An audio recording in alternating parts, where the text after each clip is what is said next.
we can all just fall apart. We can live, we can love, yes, we can spark. We can give, we can love, we can die together. The conversation, the separation, the overlooked $1,000,000 violations. It's time to forget, to hit reset.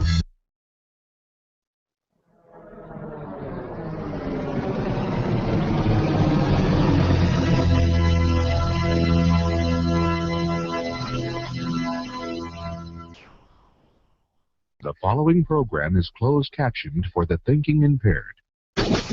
Choose your command. You have chosen the Face Off Hockey Show. I mean, hockey is my life. I've got on hockey underwear right now. The Face Off Hockey Show.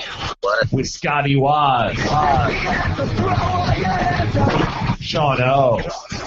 Breakaway.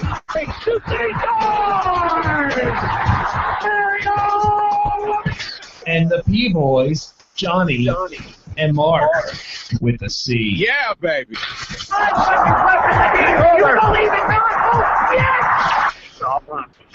Here's your host for the Face Off Hockey Show, Scotty Waz. Hi, everybody. How are you? Renee Rancourt is the most overrated person in hockey. How are you, folks? Another edition of Face Off Hockey Show. How are you, gentlemen? Was that goading? Was that a bet that someone said that you wouldn't be able to do that at the beginning of the show? No, I just want to reiterate that for the masses. I think that he is the most overrated anthem singer in the entire world. That's including Canada and Mexico. Well, I mean, you also have to think that the Bruins have Jack Adams too, or Jack Edwards too. Yeah. So I mean, everyone really loves Jack Adams, but I can't even say his name right. Nope. Fucking hell. Yeah. So I'm saying that, and it's the last we see of him. That'd be great if it was. We get well, it. It may be the last we see of his piece. It's like, dude, all right, we get it. Fist pumps. No, I understand. Things happen. Whatever. I did like. I don't know whose anthem singer it was. Might have been Pittsburgh. I don't know, but all of a sudden he reaches like into his jacket pocket and pulls out one of those like stupid hanky things and starts like waving it around when he says "wave" in the national anthem. And I was like, good thing this wasn't Jersey. I thought you were gonna say if it was Pittsburgh, he reached into his pocket and pulled out one of those 1980 style detonators. That'd be great. Everybody hostage. And here comes Tom Barrasso from the rafters. No one knows what the hell's going on. Oh, jeez. Actual Tom Barrasso, or just Jean-Claude Van Damme dressed up as Tom Barrasso? Well, with the cap constraints, they can only get Steven Seagal. Oh, okay. Dressed as Ken Reagan. So that's the downsides all around. It happens. Yep. Yeah, I'm Bad glad the cap Penguins are management. too. Terrible cap management. And now look at them. They're going to blow up the entire fucking team. Yay. I have a shout out early to Jen. Apparently she found an Italia 90 World Cup pin for me at a yard sale. Nice. So, Yeah, the biggest garage sale in North Dakota, they say, or at least in Grand Forks, held at the Really? football stadium. wow. How is that even? You can't even verify that. Well, no, it's in Grand Forks. They have their own verifications. They're like, yep, this is the biggest one we've got, and then check it off. It was just some guy that like walked up and was like, "Wow, this is the biggest yard sale I've ever been to." Put it on a T-shirt. It's At like least we kind of do that too. Though. Yeah. I survived yard sale 86. So I'm keeping an eye on that live button. Everything looks good, guys. We're on air. Are we trying to figure out why we got kicked off last time? Or I don't know if we're trying to figure that out or Don't care. making sure that it doesn't happen again. Oh, But I do have thank to you. apologize to everyone for being able to see us last week because I didn't turn it off. The second time we did the show, I didn't turn off the little people in the corner there. The people or the peephole? Not the peephole. We don't do like a peep show. that you know of. I wasn't We could. I wasn't stripping or anything. Again, yeah. We can only see it from the waist up. So who the hell knows what's going on down there? It's true. I don't wear pants. Yeah, it's a lot easier that way. Frowned upon mostly. And thank you to those 8 people that watched the 30-second show. Yeah. God bless you. I told Scotty I had to. I went to YouTube. I mean, I told Mark I went to YouTube that and I deleted the 31-second show that was up because people were watching it. We had 8 viewers that watched the 31-second. I think it was just Lefty and the Lowrider show. Yeah, well, hey, it's the greatest thing they've gotten into, so good for them. Yeah, Get them the buzz. I don't know. They haven't even returned my email Phone calls? about whether or not they want to come to the draft. Interesting. Yeah, that might be nice if we get a live performance of our pre-opening theme song. Just that 15, 20 seconds that we play before the theme song. Yeah, definitely. They have a wide range of hockey fans actually in the band. One's a Rangers fan, one's a Penguins fan. One, I believe, has been to Islanders games. I don't know if he's actually a fan of hockey, but he likes hockey. So yeah. How the band didn't break up after last night's Game 7, I'll never know. Well, maybe that's why I haven't gotten an email back. There it is. The true story comes out. And Mark, I would like to know if Kirk's house is burned down. I can't see the flames from here, but I think everything's okay. That's Hey, good. here's the thing. I'm in Calgary. You can't see the flames from here either. Hello. Wow, where's the instant rim shot? Jesus. Damn it. What? Although, if we're gonna dive right in, our cousin, the reason why he asked, our cousins, Sean brought it up on the show a couple weeks ago. One's a Rangers fan, one is a Penguins fan. The Penguins fan cousin did immediately post "Bye Bye Disco Dan," which currently I think has 48 comments associated with that one Wow. Facebook post. So, John, would you be okay with hiring Dan Bilesma as the Washington Capitals coach? Yeah. Actually, I don't have a problem with that. Dynamite drop. No. And Scotty? Yeah, You I have a think problem with it? I'm good. Okay. I think I'd be okay with that. Do I need to elaborate further, or I thought maybe you'd No, it's say a little bit more about it. or are you thinking the long draw through my nose because I can actually breathe through my nose right now was too much? Like I thought I it don't understand. You were just contemplating to come up with the best way to phrase what you were saying, and then you just came out with a yes. Yes. Well, that's what I do best. Ah, Yeah. the long, drawn-out, thoughtful pause. Yes, and the curveball. Scotty? I'd be okay with it. I don't see why how Pittsburgh would be so rash, but it is Pittsburgh, so they're going to clean house from everyone from Ray Shiro to Dan Bilesma to everyone in between. So I don't think anyone survives this. I will throw this out there: if everyone goes, Tony Granato would be a perfect coach for the Caps because I'm fine with point. him. You know what? If Paul Fenton comes in, which the funny thing about the Caps situation is I haven't heard anything about anyone interviewing. It's kind of scary. There was one tweet that went out maybe a week ago, I guess, and it was basically something to the effect of like Jay Feaster and like 2 other people that we don't want as GMs have interviewed for the GM spot, but they're not the only ones who are out there or something like that. It was very cryptic and very shit if it comes out as that was one of the 3 people who actually get the job. I don't remember who it was. That'd be really I weird. know that Feaster was on the list. Which I guess just because. Here, we'll throw something to you, Jay. Here you go, buddy. Pat him on the bald head. Give him a cookie, send him on his way. Yeah. But we're almost a month out from the draft. You might want to get a GM here sooner or later. Yeah. Not saying, just saying. So do you think? Okay, so if we're switching Caps right now, Teddy Ballgame Mm-hmm. doesn't have a GM within the next 2 or 3 weeks. Mm-hmm. Does he make the picks himself in Philly, Yeah. No, absolutely. No. or I does think Ovechkin Patrick go would and? make the picks? Come on. You think he would? Yeah. Yeah, I guess so. I don't know. Maybe they just get some of the players to do it like they did in Vancouver. Who do you think made the trade for the 4th-round pick when they traded Halak? Oh, Did that just happen? that's very The assistant GM, Mike McLennan, did it. Oh, then he's gonna do it.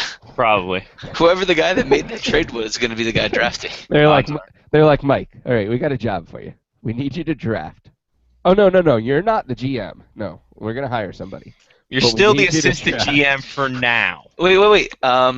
Do I get a raise for this? No, listen. What's going to happen is Uh. you might, instead of getting a raise, you might lose your job when the new guy comes in. So what kind of perks come with this newfound? What's that?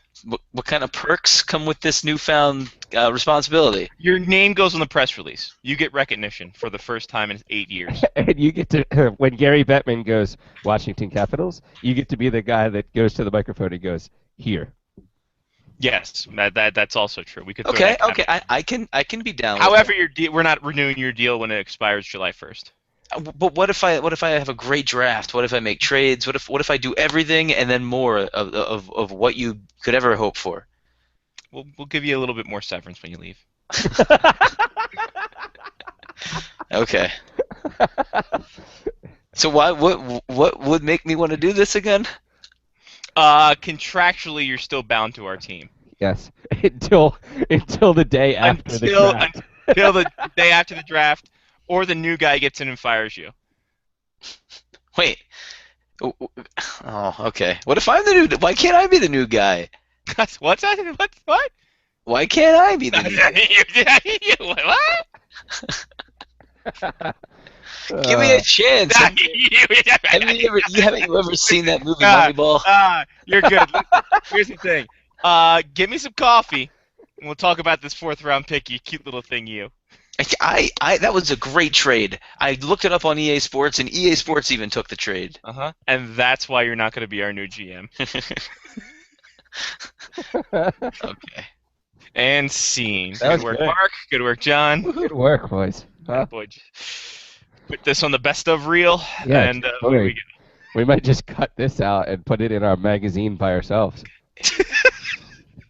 Our new internet zine. right. What if it wasn't actually a magazine? It was just pages of clips from the show. It was like, we got a 12-page magazine, and it's literally just embedded clips from the show. We're going to call it our best of zine. That'd be great. Actually, that's not a bad idea. It's not a terrible idea. Let's make this work. Yeah, so All right. that's the story of Kwanzaa. Yeah. How was the week this week for you, gentlemen? I have close to 6 hours of the tour of California that apparently I'm recording and have yet to watch. So my DVR is filling up. However, for soccer fans out there that listen to our show, if you did not get a chance to watch the U.S. national team Road to Brazil 30 for 30 that lasts an hour, definitely watch it. It's pretty awesome. I watched it last night, I think. It airs again Yes, on last night. ESPN2 tomorrow night because I missed it. So I recorded it. So if Yeah. you want to watch off the Slingbox, you can watch it. Well, I'll probably just wait for tomorrow night at Yeah. this point because So you can watch it on HD. You know, and then I can watch it in HD. On like a real TV. Yeah. Instead of YouTube quality stuff. But yeah, that was cool. That was part Nice. of my week. I apparently got a Italia 90 pin. Mm-hmm. I got new glasses. My 3rd pair of glasses now. So yeah, I've had full week. You're like the Anaheim Ducks with goalies in your glasses over there. Holy jeez. Yeah. So the best part about these is that they come with 2 sets of ear stems. So these match. Ooh, These are bright. And Jesus. these match things like the jersey I'm wearing. And but, your shoes. And the pair of shoes that I do. True story, actually. Wow. But then it also came with like a really dark, like slate gray pair too, so I could wear those to like weddings and Right. like places that I don't want to be bright. So yeah, Fair enough. I went all green tonight. I got the green headphones out and everything. So all the people that are watching can not really. At least you're color coordinated. There's that. Yeah. No, if nothing else. There's Nope. nothing else in this world you can say that. Yeah, yeah. If not, that'll go. That's actually going to be on my gravestone. He was color coordinated, ish. If nothing else, he was that color coordinated. Ta-da. Anything else this week, Johnny? No. All right. No. No. Marcus? I went to the O's game on Friday, which was fun. I was actually able to try that new Old Bay beer from Flying Dog. It was interesting. It was not bad. I wouldn't say great. It's got that very slight hint of Old Bay as an aftertaste. When you first sip on it, it's like, oh, okay, it tastes like a beer. Nothing really. Oh, there's the Old Bay. Got it. Can taste it now. And then, that's pretty much how it goes the rest of the way. I wouldn't say that there's anything that like it wouldn't be something that I crave, like a summer shandy. What would happen if you took the Old Bay beer and followed it up with the Burger Cream beer? Maryland would burst out of your chest like alien. Exactly. I'm pretty sure Terry Sweetums would appear out of your mouth. Out of your mouth. Yeah, exactly. Take that in any way you want to take it, boys. Interesting. It's almost like the actual Bay. It's just like you don't feel. Oh, there it is. Yeah, maybe that's what they were going for. So, but you will definitely get a chance to try it, Scotty, when you're here. Did you pour any of it on like a cut that you had? No. That's probably smart. It's really smart because, like, at first you don't really feel it, but then right at the end you're like, "Ow, that really hurts." Yeah, that would be a good way to kind of.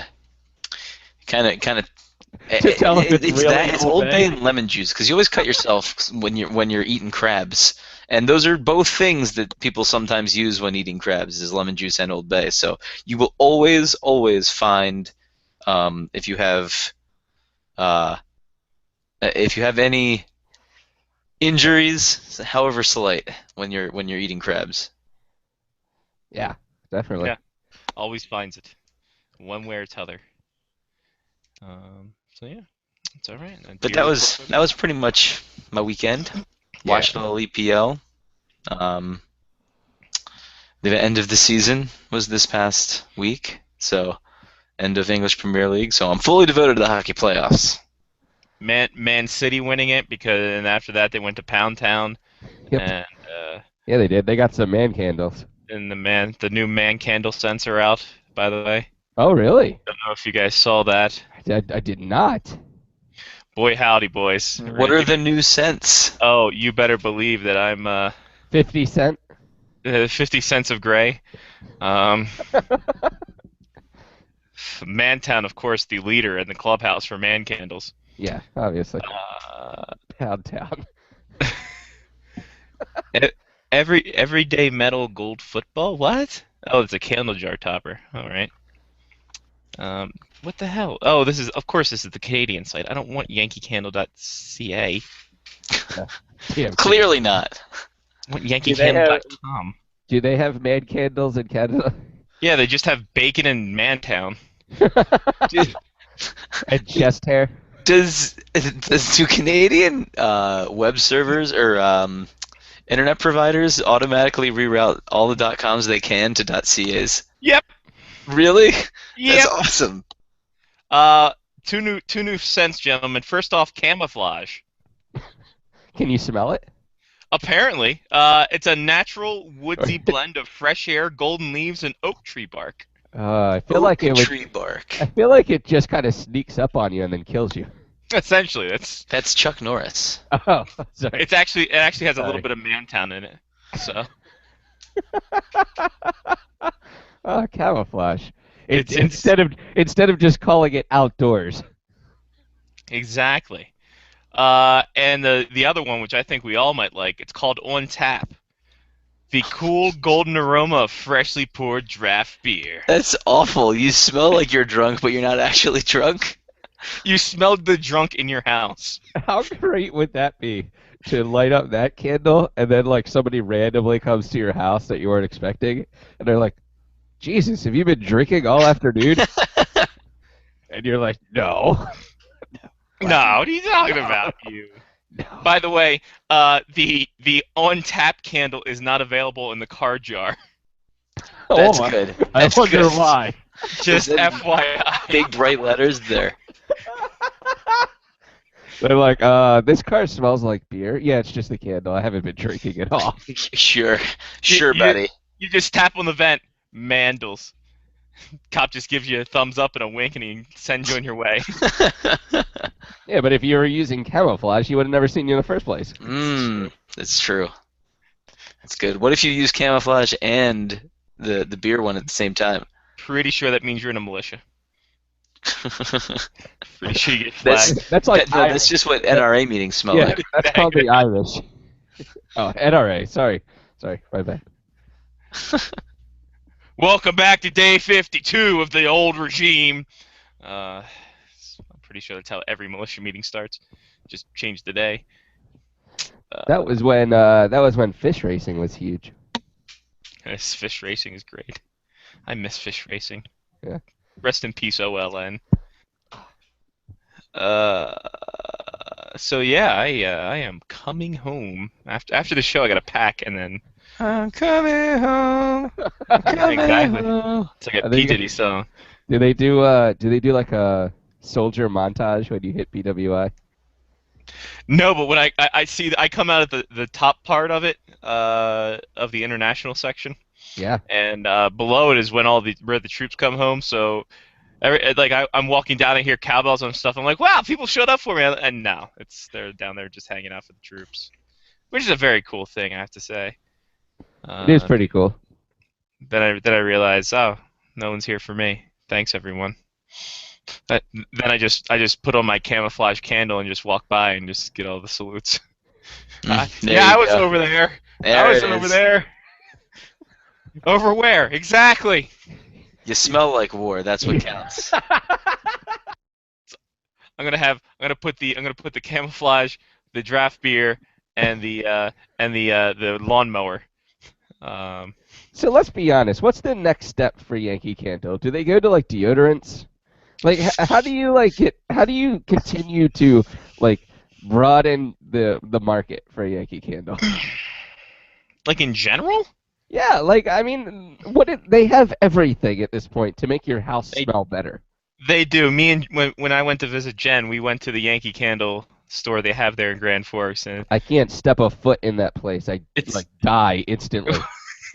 It was the wider range of aromas, and of course it was right next to a Hot Topic, so I thought that was, I don't know what the Hot Topic. Oh, the irony. That's actually Mantown. That's creepy old man town. What are you talking about? Wearing leather. Exactly. Hot Pockets. God, Jim McGaffin's great. Anyway, yeah, I don't know what the next step for Yankee Candle is. Like maybe sports smells? I don't know. Like sports. Yeah. Officially licensed sports smells? It's like Stanley Cup playoffs. You light it up and it smells like your hockey bag. You're like, it smells like this hockey is bag, great. hockey bag, and burning beard clippings. Yeah, we call this one the Nassau Coliseum. It's sewage. Oh, that would be great marketing, though. You know what? Speaking of stupid shit products, have you seen the popsicles that they're making out of the ice? Oh God, how awful is that? Yeah, that's disgusting. Isn't that? There's no part of that I want. Why would anyone want that? My buddy John Cribbs came up with a great point. He said he played hockey with me for a couple years in midgets, and he's like, I've played hockey before. I don't care how much you filter that stuff. I know the shit that's on that ice, and I don't want any part of it. Yeah, and you're not supposed to eat it. No. Spit, blood, composite, wood. That would be great, actually. Right. You And bite into it, and you're like, huh, that's part of a stick. Exactly. That's a Bauer. At the end of his post, he's just like, poop. I'm pretty sure there's poop on there.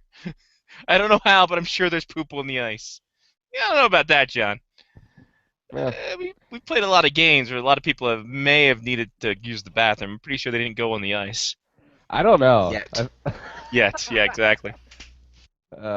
Well, Chris Clark isn't playing in this tournament, so we can't tell. Wow. Because he's my #1 overall draft pick to poop on the ice. I should invite him just to come drink with us at least. Just to hang out. What is his injury? MCL, I believe. That's not good. That's shitty. Yeah.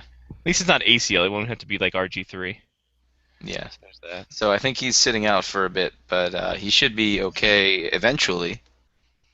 Well, I hope so. I just don't know when. He'll be all right soon. Do you mean as a person, or to be able to play hockey? He'll never be all right as a person. Yeah, that's very true. We all know that. We all know him too well. Yeah, get pretty amped up, man. Getting pretty ready to go for the tournament. So all your stuff is packed. You ready to go? Ready to go. Got my skate. I gotta go. I'm gonna take a skate probably tomorrow afternoon at Piney. I'm glad that you put in a lot of time. Mm-hmm. You know, way more time has been practiced bowling than skating. Well, Yeah. I mean, honestly, that means a lot more. And here's the problem. I'm no good at either. So, hey, I only play once a year, so I figured I might as well give a whole 6%. Nice. And I used then- to say that. I only play hockey once a year for that 1 year I played. Yeah. It was the Piranhas tournament, wasn't it? It was. Yeah. Nice. It was. Maybe I'll do that again at some point. Mark has all my equipment, but I'm sure it's Yeah. fine. I'm sure it's fine. Things are fine. Everything's fine. But yeah, and I'm also bringing my bowling shoes because I have to test out lanes. Of course you are. would. Well, you'll be here for like a week, so why not? Exactly. I'm going to scout everything You're out. gonna go to all night, aren't you?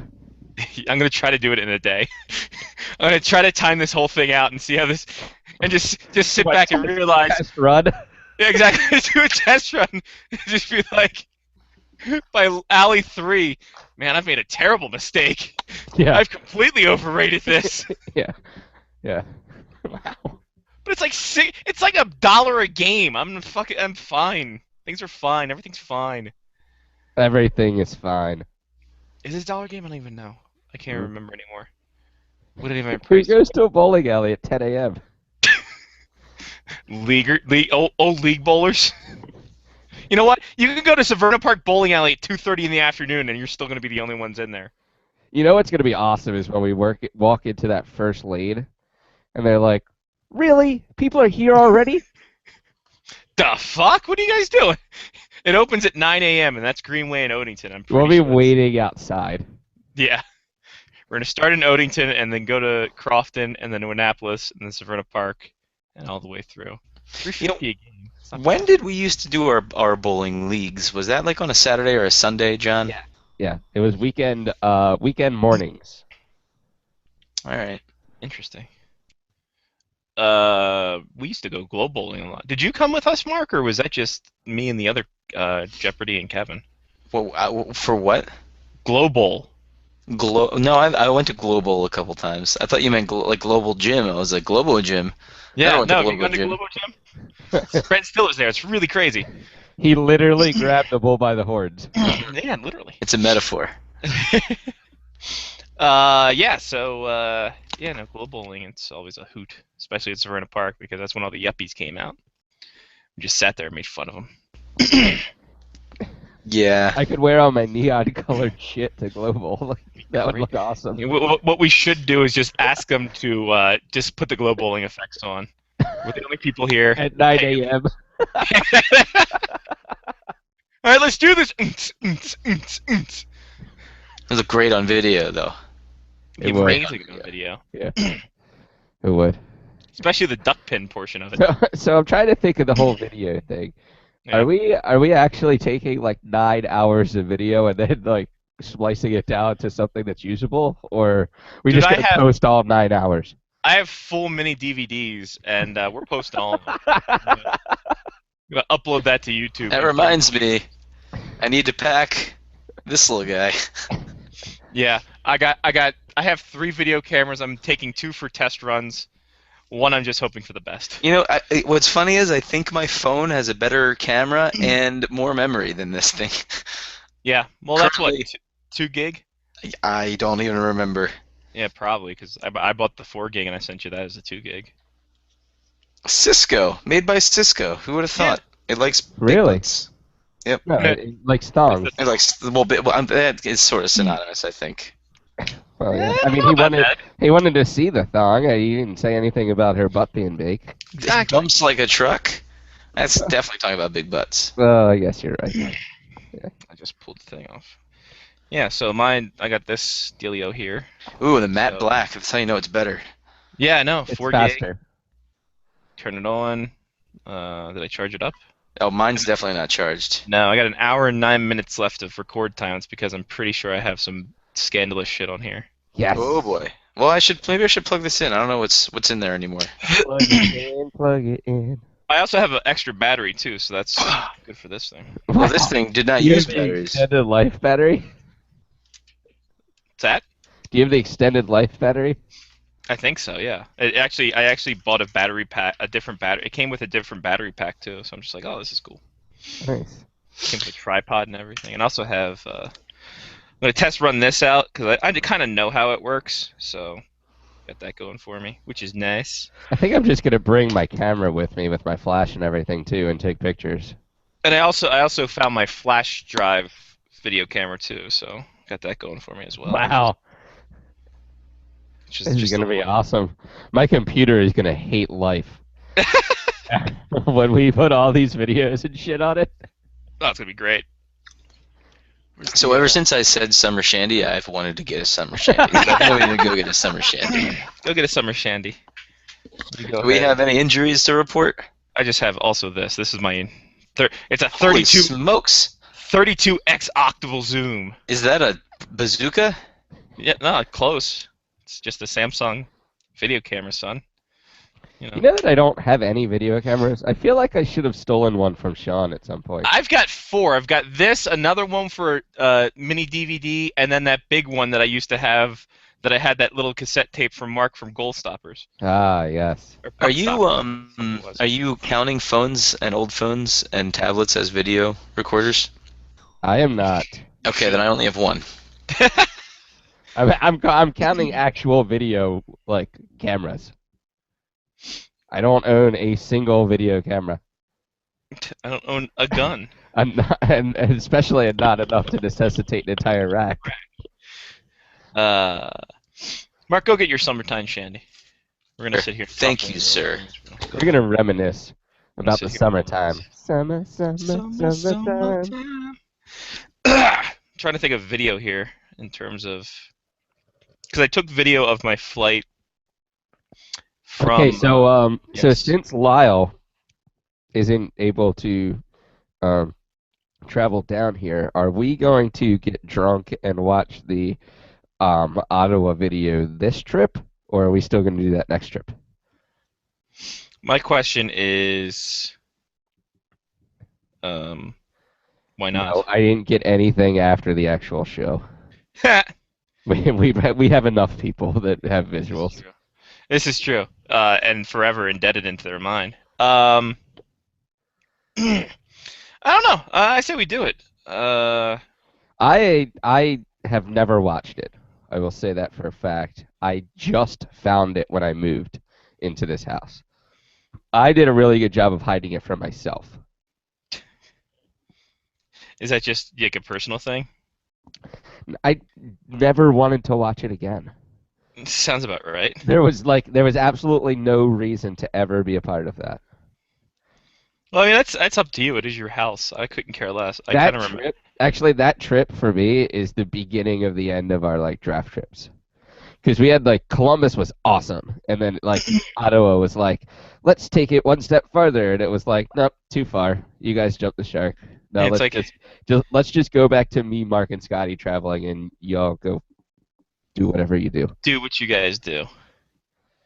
Because Actually- no one came with us after that, right? I mean, the Elon came to Los Angeles because his sister was out there. Right. Lyle was in Minnesota. And we met new people out in Minnesota. No one went to Minnesota with us. No. Well, I mean, Easterwood was out there. Right. Well, she lives out there. Um, Yeah.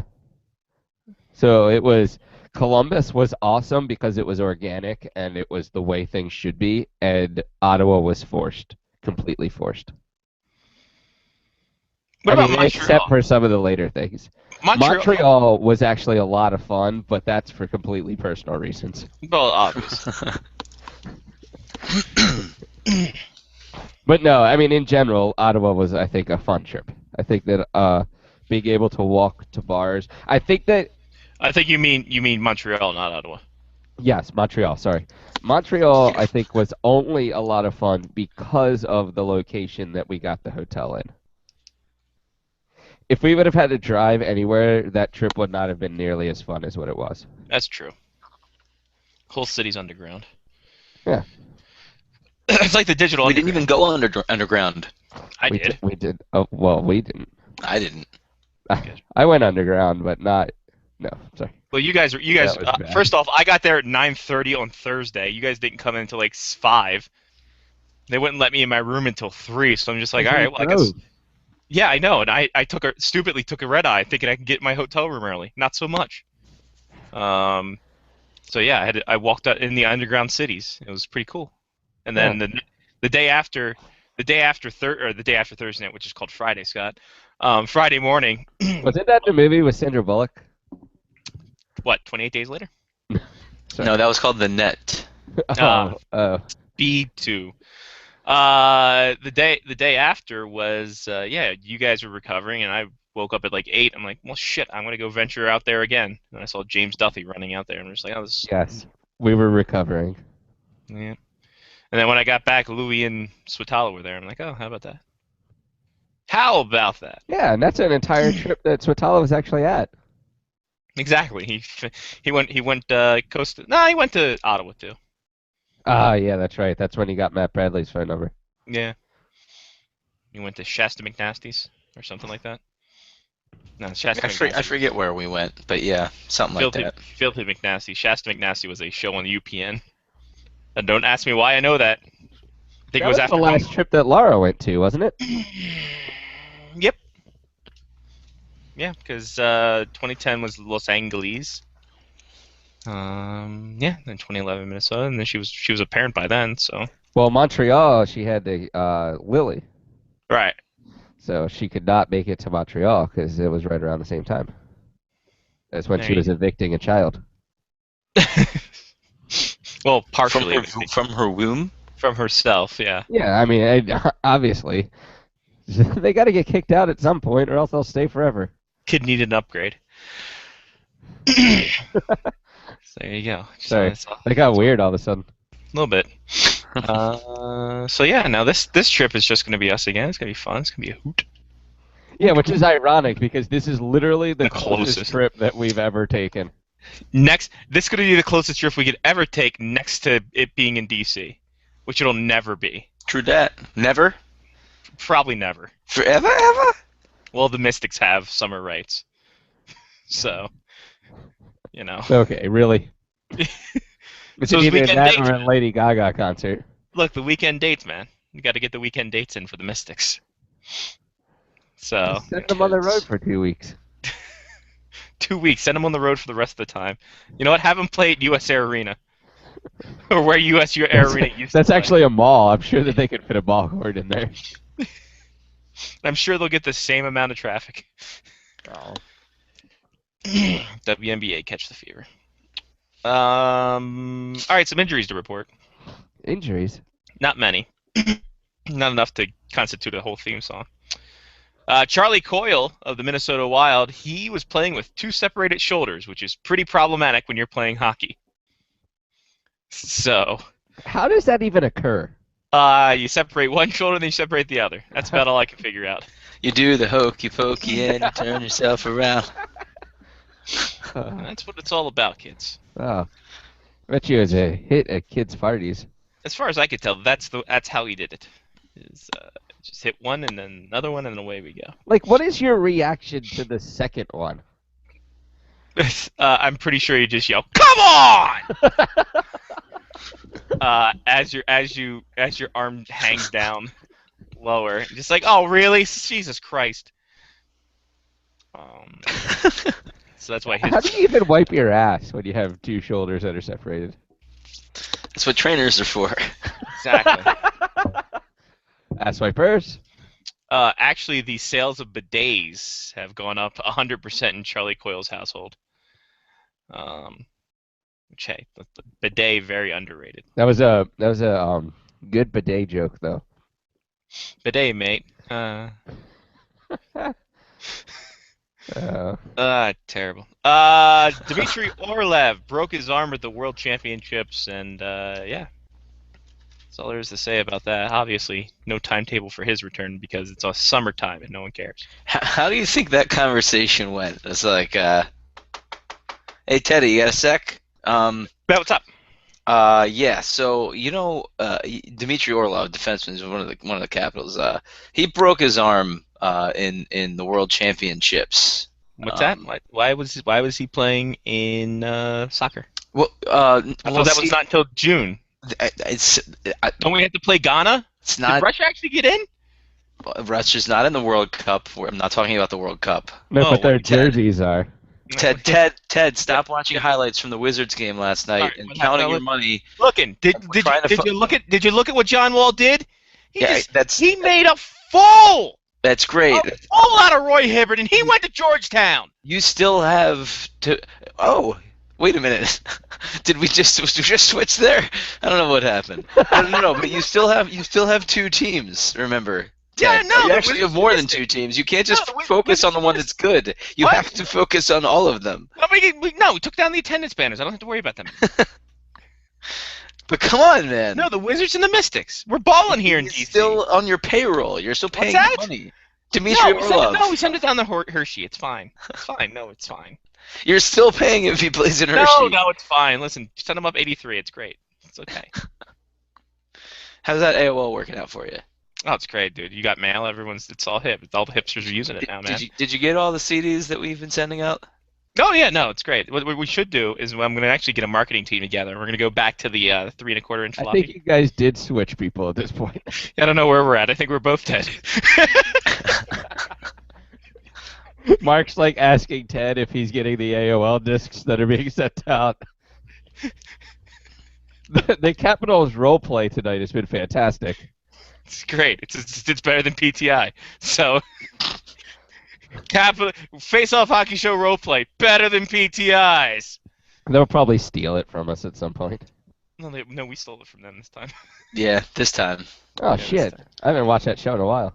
I watched it today. It's great. I like to call it Black and Jew yell at each other. It's a great show. Or like most 50 sitcoms. All in the Family, but black. It's All in the Family meets Sanford and Son. It's hilarious. Wow. Why hasn't somebody done that yet on YouTube? Oh, it should be good. And you know what? Idea.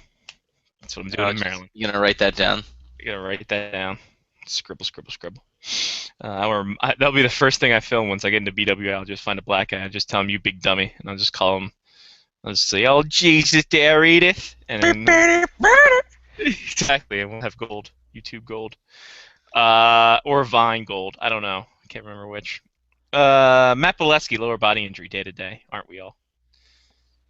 As we alluded to earlier, the Penguins ownership is looking to clean house in a big, big way. Obviously, it seems that Disco Dan Beelzebub is out of there. He is gone. A lot of people thinking Ray Shero pieced out. He's out of here. This is the time for any GMs to start plucking up off that roster because you're going to get a good deal with the new guy in there because he doesn't know the value of the team. So, you want Marc-Andre Fleury for cheap, you can probably have him.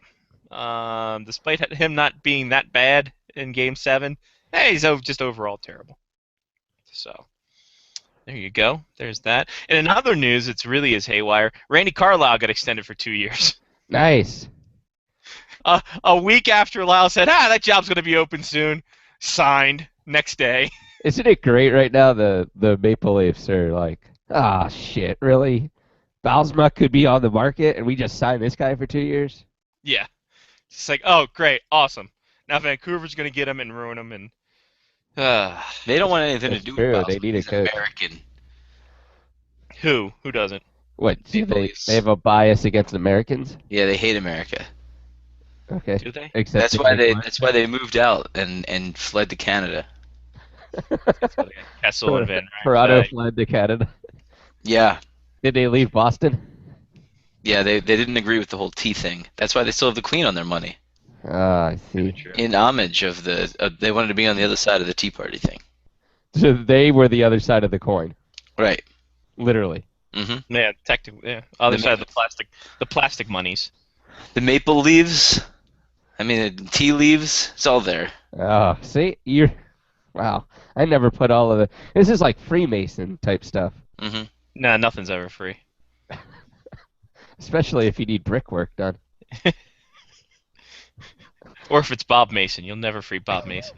No, no, not at all. Chris Mason, maybe. Bob Mason, never. Harry Mason, of course. Don't even Well, try. yeah.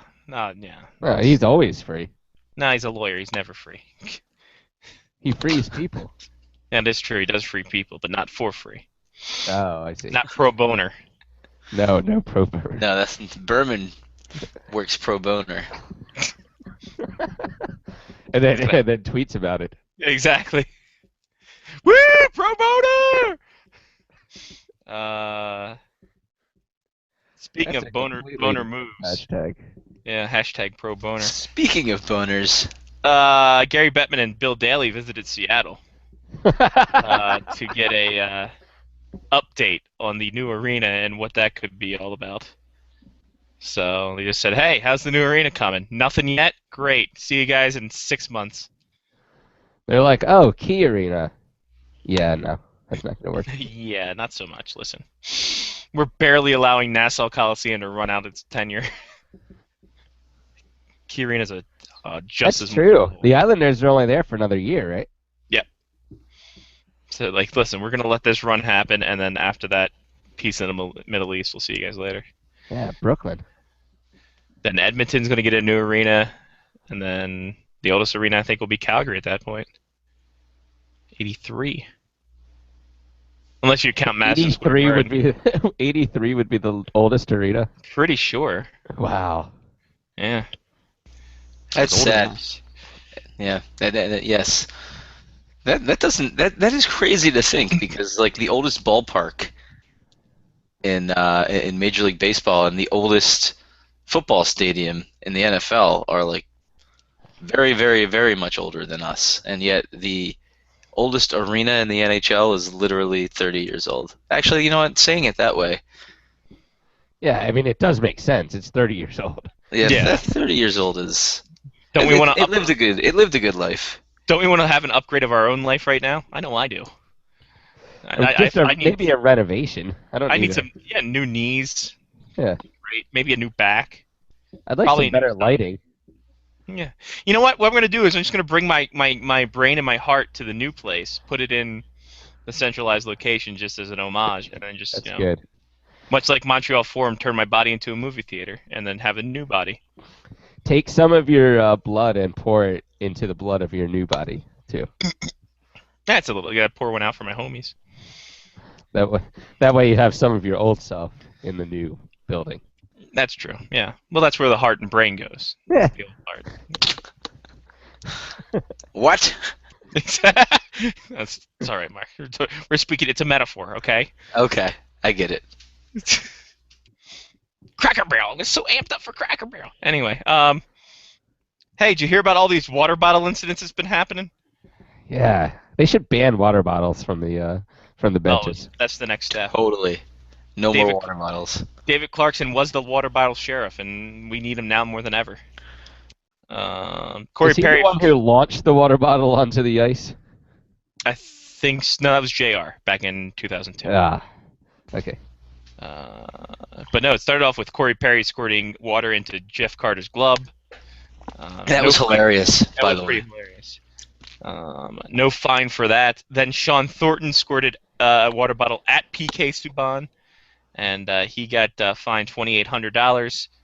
And then during a scrum, Henrik Lundqvist, as he was skating to the bench, squirted Sidney Crosby in the face, which sounds dirtier than it actually is. In the face. $5,000 for that. $5,000 for squirting somebody with a water bottle. Yeah. You know what? To Lundqvist, I think it's $5,000 Well spent. earned, well Yeah, deserved. Now that he won the damn thing, he's Yeah, Shit, I would have paid. Can I pay $5,000 to just squirt with Sidney Crosby in the face? Only if it goes to charity. only if it goes to charity and on a pay-per-view, so we can profit off it. I don't. Didn't Sidney Crosby just spear some guy in the gonads like moments Yeah. before that? Yeah, pretty sure. That's probably why he gets squirted. I feel like the water bottle's the least of what could have happened to him at that That's point. very true. Very, very true there. Hey, the World Championships are happening. Hey, is Sidney Crosby gonna play for Canada? No. Now the rosters are sent, and no one cares about it anymore. I think Canada lost to like Uruguay in the first game, and then no, they lost to France in a shootout, and then they've pretty much been. You have to watch out for Thierry Henry. Joe Ward's been running the show out there in As Canada he for should. Canada. Russia's been curb stomping everybody. That's because they have their entire Olympic team. Exactly. It's true. And they're playing against everyone's third or fourth Olympic team. And Italy. They're like, finally, our Olympic team will win something. And somehow they'll still lose. Probably. Hey, the Memorial Cup is set too. That starts this week. Wow. Holy balls starts Friday. That's late. Host. It's not late, but I mean, it happens the same time every year, but I feel like that's a long while off from when the season's ended. Nah, championships just happened this past weekend. Oh, so these aren't like bowl games. No. Quebec League ended yesterday with Val de Fleur winning their championship. Nice. So Val de Fleur will take on the host of London, and then Edmonton takes on Guelph. Guelph was the OHL champion, Edmonton the WHL champion. London hasn't played in 5 weeks. Oh, so this is a bowl game for them. For them, it's a bowl game. Everyone else, it's just a little bit of a layoff for playoff actions. God, how bad does that have to suck? Dale Hunter has changed the line 17 times in practice alone. Yeah, but that was just this week. Yeah, exactly. That was just this morning. Who are you kidding? Wow. How bad does it have to suck to practice for 5 weeks straight with like no games, nothing? Do they play like friendlies? Do they scrimmage other teams that aren't in the Memorial? Like, how does that work? No, all the other guys after the other teams' seasons are done, they're gone. Peace out. They're back to their hometowns. They say, "The hell with this, Stu Gotts, I'm out of here." God. Ugh. Does the team that is hosting it ever actually win it? I mean, unless they're like obviously playing in the playoffs. Oh yeah, most of the time. Like it's funny because most of the time, the host team usually wins their own championship too because they stack up their teams because. Yeah, because they're hosting it. Yeah, they're hosting it, and the best players want to be there, and all that other fun junk. So. But not this year. Not this year. This year, Dale Hunter said. This year, Dale Hunter. I only have screwed the one pooch. suit, so. Got one suit. I got one tie. I don't know what to do with it. See you guys later. Yeah. So there's that. Do you know that Wayne Gretzky's single-season record-breaking jersey for goals is now going up on auction? No, I did not know that. For how much? Well, the seller's looking for $250,000. Who How is the does seller? somebody other than Wayne Gretzky have this? I don't know. Like I don't know how he got it because apparently last summer he got rid of a lot of Edmonton Oilers memorabilia as well. Like pucks. This guy did, or Gretzky did? This guy did. Wow. Gretzky probably doesn't own anything except for like maybe one or two So memorabilia this guy pieces. was he was like the equipment manager. I don't know what the hell he was. He's just a collector. He said there's significant wear on the jersey. It's pretty dirty. It's got a lot of scuffs and marks and all the other junk on it. But he says $250,000 what he's looking for. That's outrageous. How is it authenticated that was the one he wore? I don't know. I'm gonna look this up now. I just saw. Yeah, it's not like anybody touched him, and there's any identifying marks because of that. Yeah. Is there any DNA? Could be. I mean, maybe some of the blood that ends up on the ice that you're eating in that fucking popsicle. Sports collector Sean Chalk will sell the Edmonton Oilers jersey worn by the Great One when he broke Phil Esposito's single-season scoring record with 76 goals. Blah, blah, blah. Chalk sold a trove of game-used Gretzky sticks, pucks, skates, gloves, and jerseys. So I guess he's a Gretzky collector. So I don't know how they verify it. That's a whole weird market about how you verify things. But it's not Gem Mint 10 condition, so I don't know what the heck. I mean, $250K. I mean, that sounds pretty reasonable. To start, for sure. For a jersey. For a jersey to stare That's at. not even one of the Reebok jerseys. No, this is yeah, it's like a Pro Joy. Jeez, it's amazing. Yeah, no, there's nothing about how it's authenticated or how it's gonna be. You know how much I wish I had enough money that I could just be like, I'll spend $250K on a jersey. Yeah, exactly. Well, this guy's in Fort McMurray, and that's a big oil town, so obviously he's getting that oil money. Nice. And away he goes. Ugh. So yeah, that is that. Be dialing, people. Be dialing the number. Is it on eBay? It's going to be in a Montreal auction house. Ah, that sounds smart. So, Twitter's freaking weird now. Right behind that will be the car that Wayne Gretzky got married in. And also his hairpiece from the hockey luau from SNL. Nice. That was a terrible episode. I watched the monologue for that again. Oh boy. It's dastardly. What kind of terrible guests have been on Saturday Night Live that were just like Eli Manning? That was ill-conceived, except for one sketch when they made fun of Peyton Manning, who actually did a good job. Yes. The funny thing is that Wayne Gretzky is widely considered the worst host ever, and wow. I can't deny it. Ever? Yeah, the worst host ever of SNL. And that's including anything else that they've done. Wow. Because he was so stiff and. Yeah, well, I mean, they didn't have the shafts in the stick. He played with an aluminum stick. They don't have that much whip. That's true. Whip. Well, why is he running that deep into the bullpen if he's going for whip? I don't know. I don't know. Yeah, he's gotta hold on. Hold on for one more day. Blah blah blah blah blah. Lorne Michaels doesn't say anything about who is the worst host. A lot of people say Steven Seagal as well was the worst host. So I don't know. You'd think he married an actress. She was in Police Academy like '84. So they can't both be the worst host.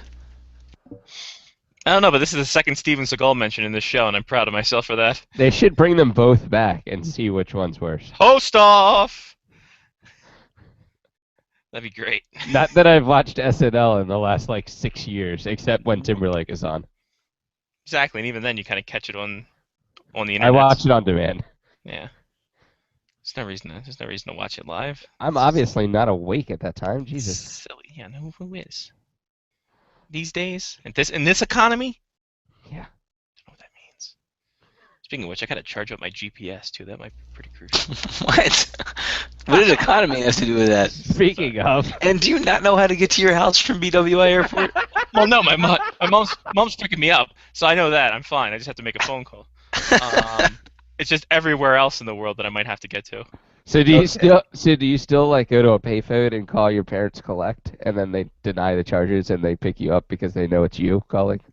No, I just yell, "Hey, I'm here, pick me up!" Click. Do you accept the charges? No. That was great back in the day when we needed to be picked up at St. Joe. Mm-hmm. Yeah. Oh yeah. No, hopefully my cell phone works in Maryland. It worked in North Dakota, so it passed test 1. It worked in Minnesota, it passed test 2. The question is I've had time's the charm. I've had phones work everywhere else except for Maryland, and it's really pissed me off because then I had to use Big Stan's razor. Nice. So the old school shiz. So that's fun. Speaking of which, I gotta see if he's got his bowling ball too.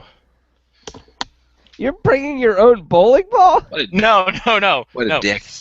I'm gonna see if Stan has his bowling ball still. Is Stan bowling with us? Oh God, I should ask him. I should tell him. Listen, Stan, take off this Wednesday. I will pay for a shirt. Well, I'm buying Stan his shirt anyway. But Mighty white of you. it is. But he should definitely come and bowl with us. Yeah, exactly. I mean, it's named after him. Stan, just meet us at Bowl America. The only one that we can go to. Stan, meet us at Bowl America. We'll meet you there. I don't care. Just collect the paycheck. Who cares? Just tell Duncan you're working. I don't know what to tell you. You're on the truck all day. What is he gonna do? Come and check up on you? No, just bowl a game. Come on. Yeah, one game. Use it as your lunch. We'll buy you some crinkle cut fries. Nice. By the way, crinkle cut fries, I think, is the staple food for bowling alleys. You think? I think it's that pizza that clearly came from a freezer. See, I would say crinkle cut fries or nachos.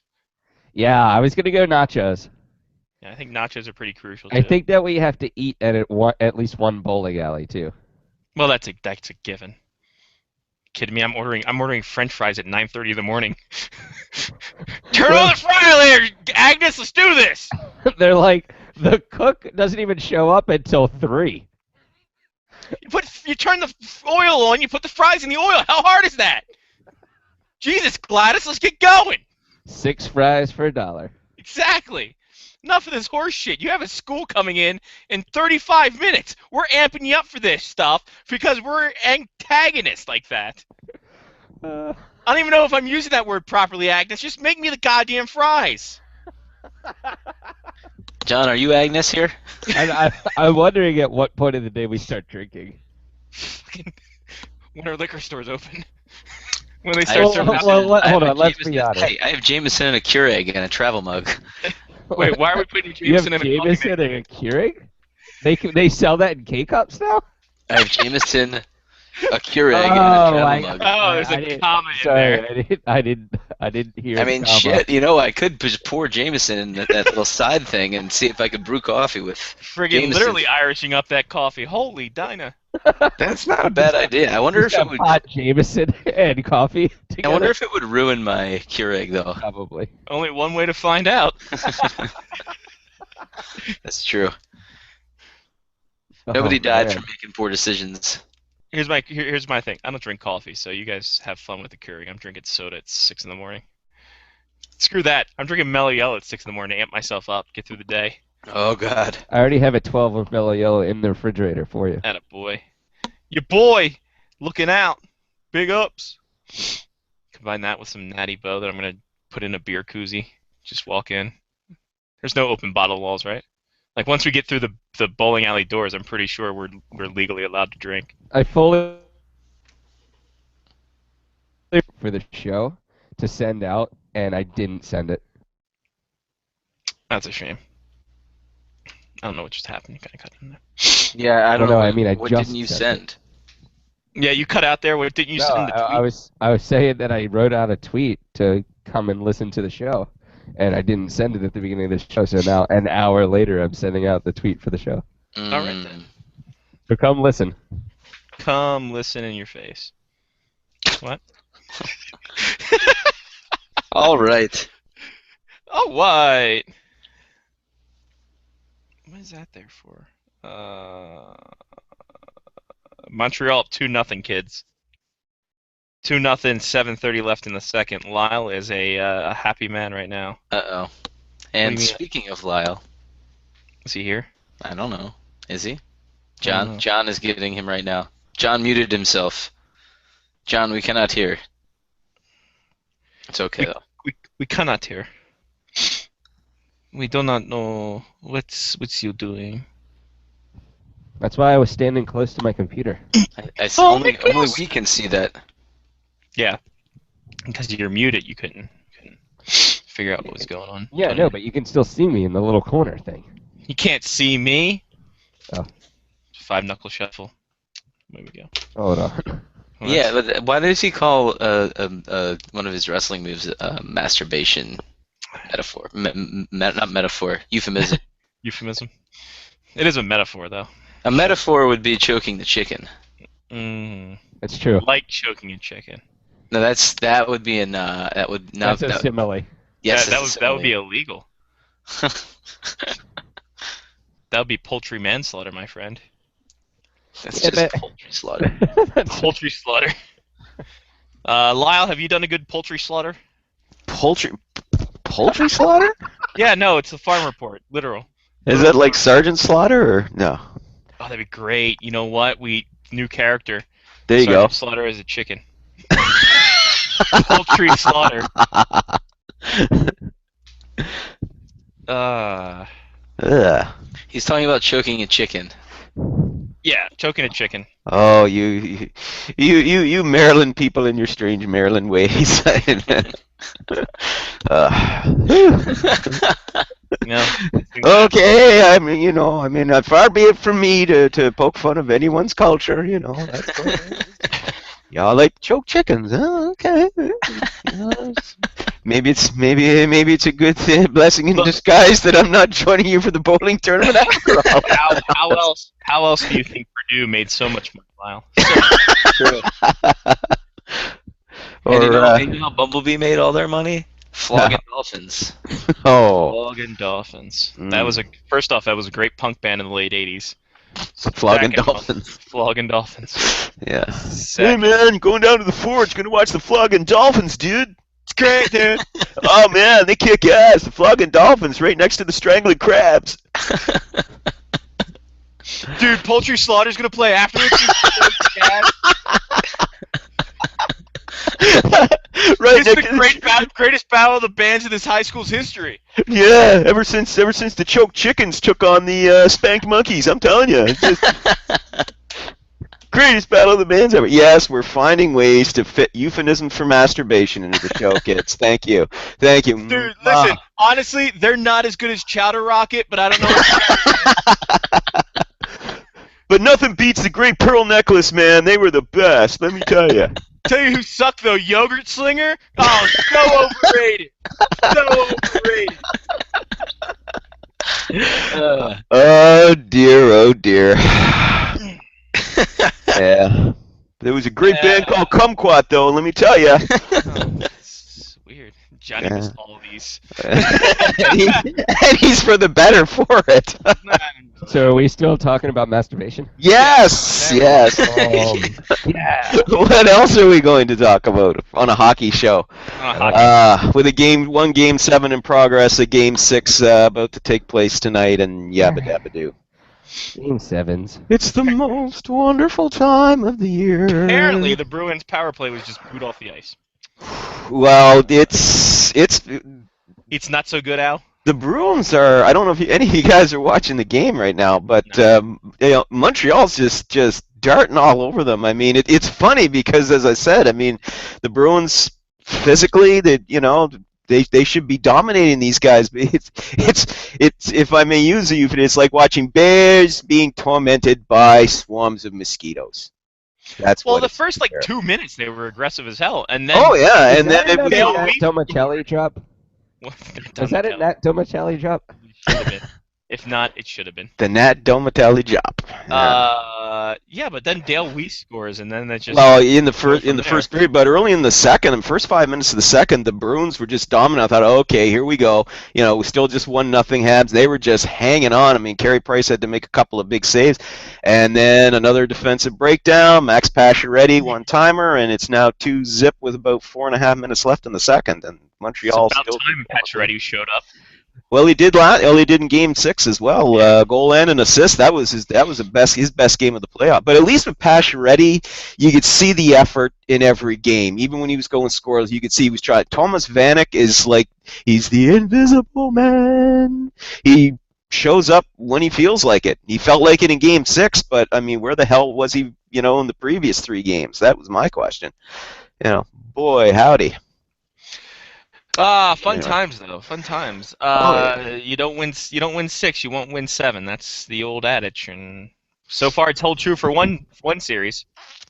Thus, the dismantling of the Pittsburgh Penguins begins, and I could not be happier.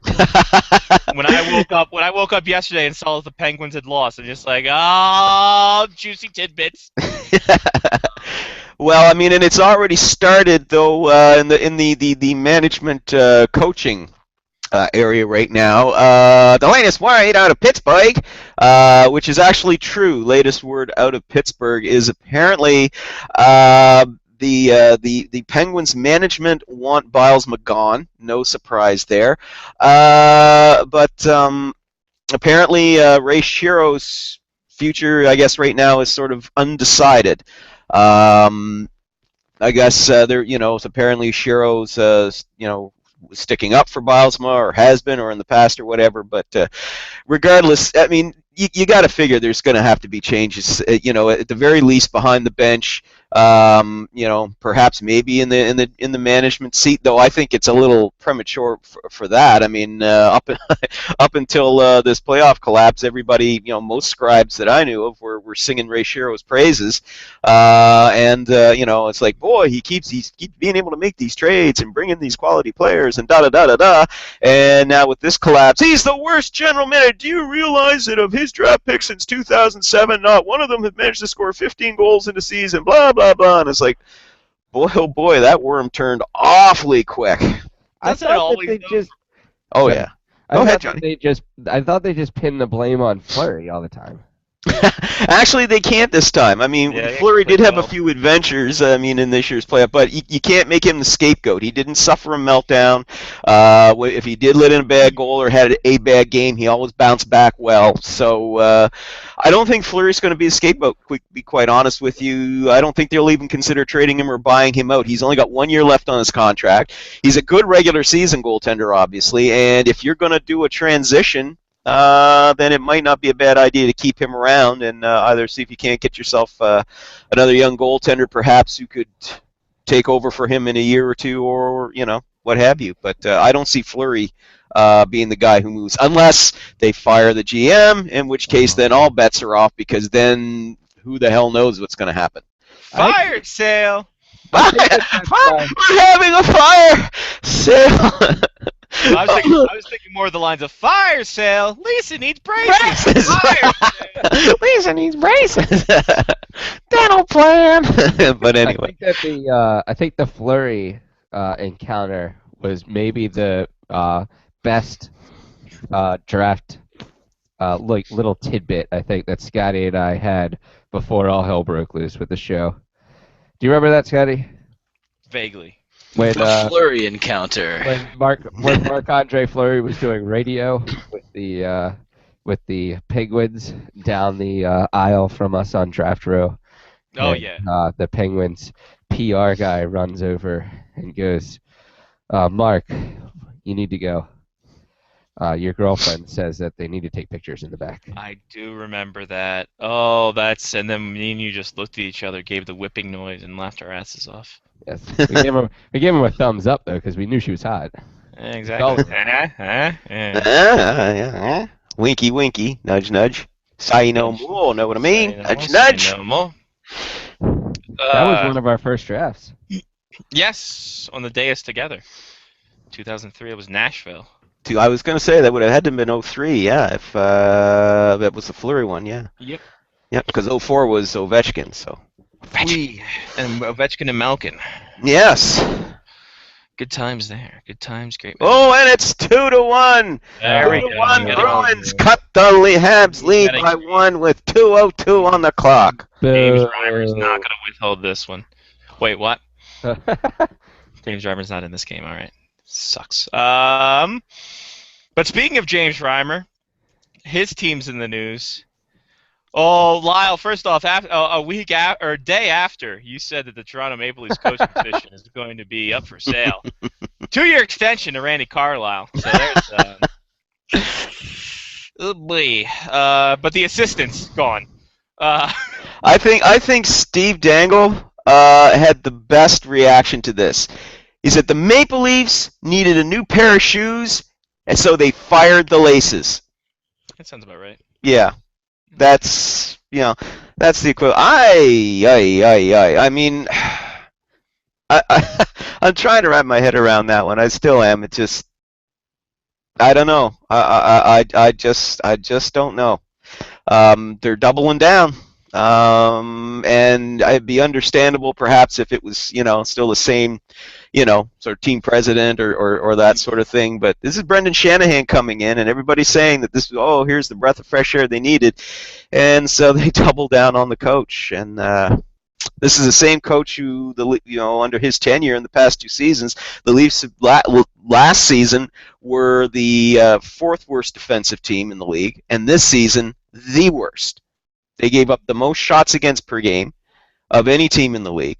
And whether or not you believe in advanced stats or not, whether you believe in, again, I'm going to quote Steve Dangle, whether you believe in advanced stats, whether you believe in basic stats, whether you believe with stats where all you need is a friggin' abacus to figure them out, the Leafs are a horrible defensive team. So what are they doing? They're keeping the coach who made them a horrible defensive team. Yes, but they're getting Ryan Miller, and he's used to playing behind horrible defensive teams. They're going to get Ryan Miller. There you go. That would be interesting, would it not? No. But where does Jonathan Bernier go? And what about James Reimer? Straight Tune to in hell. tomorrow for As the Leafs. Has anything to do about it.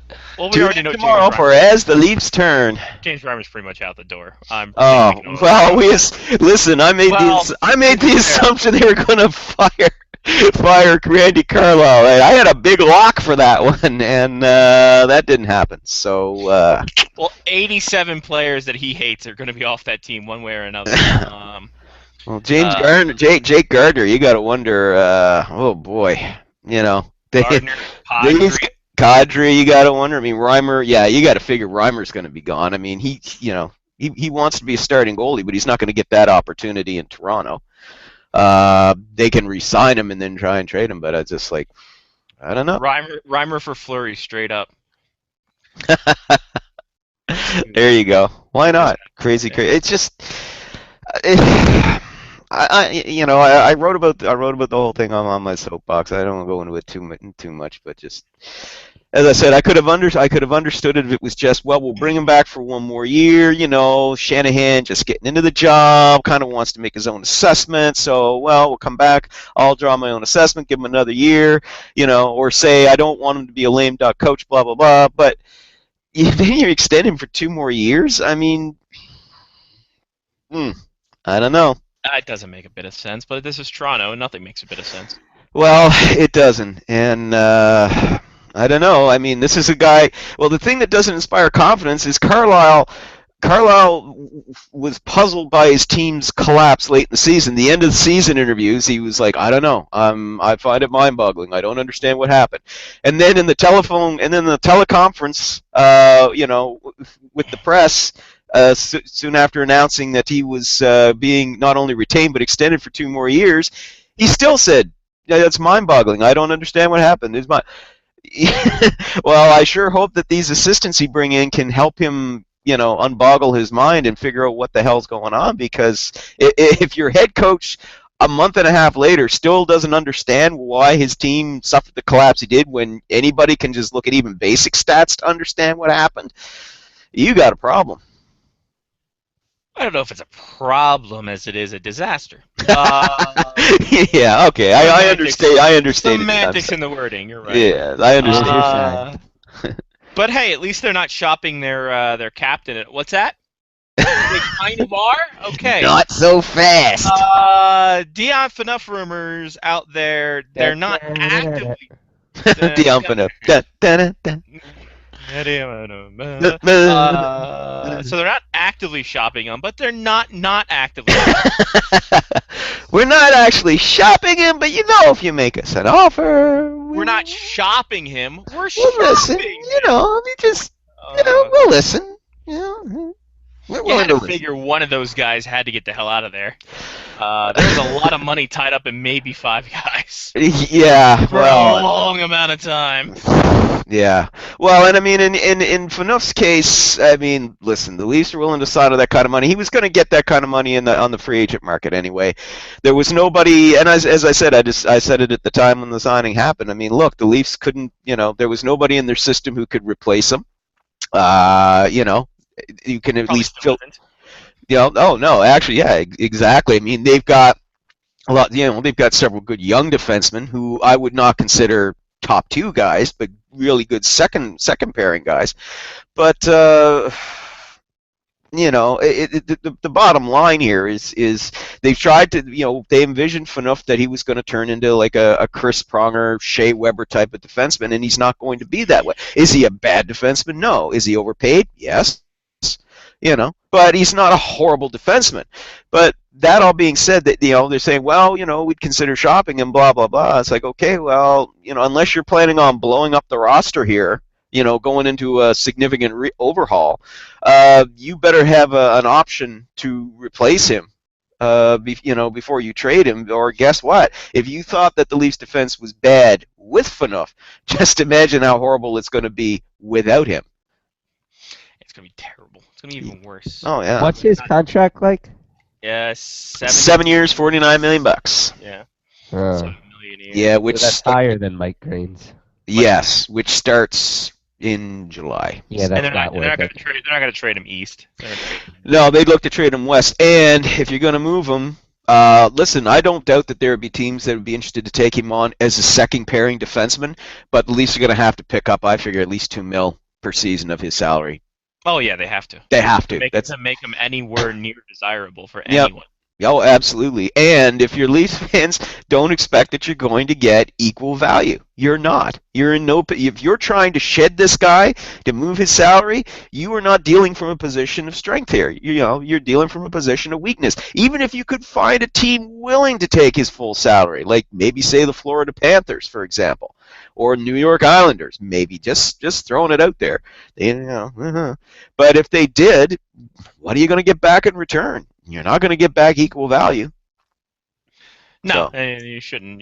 Again, you shouldn't expect it either. The more I think, I'm thinking around the Western League. Mm-hmm. Colorado is a team that might need a defenseman.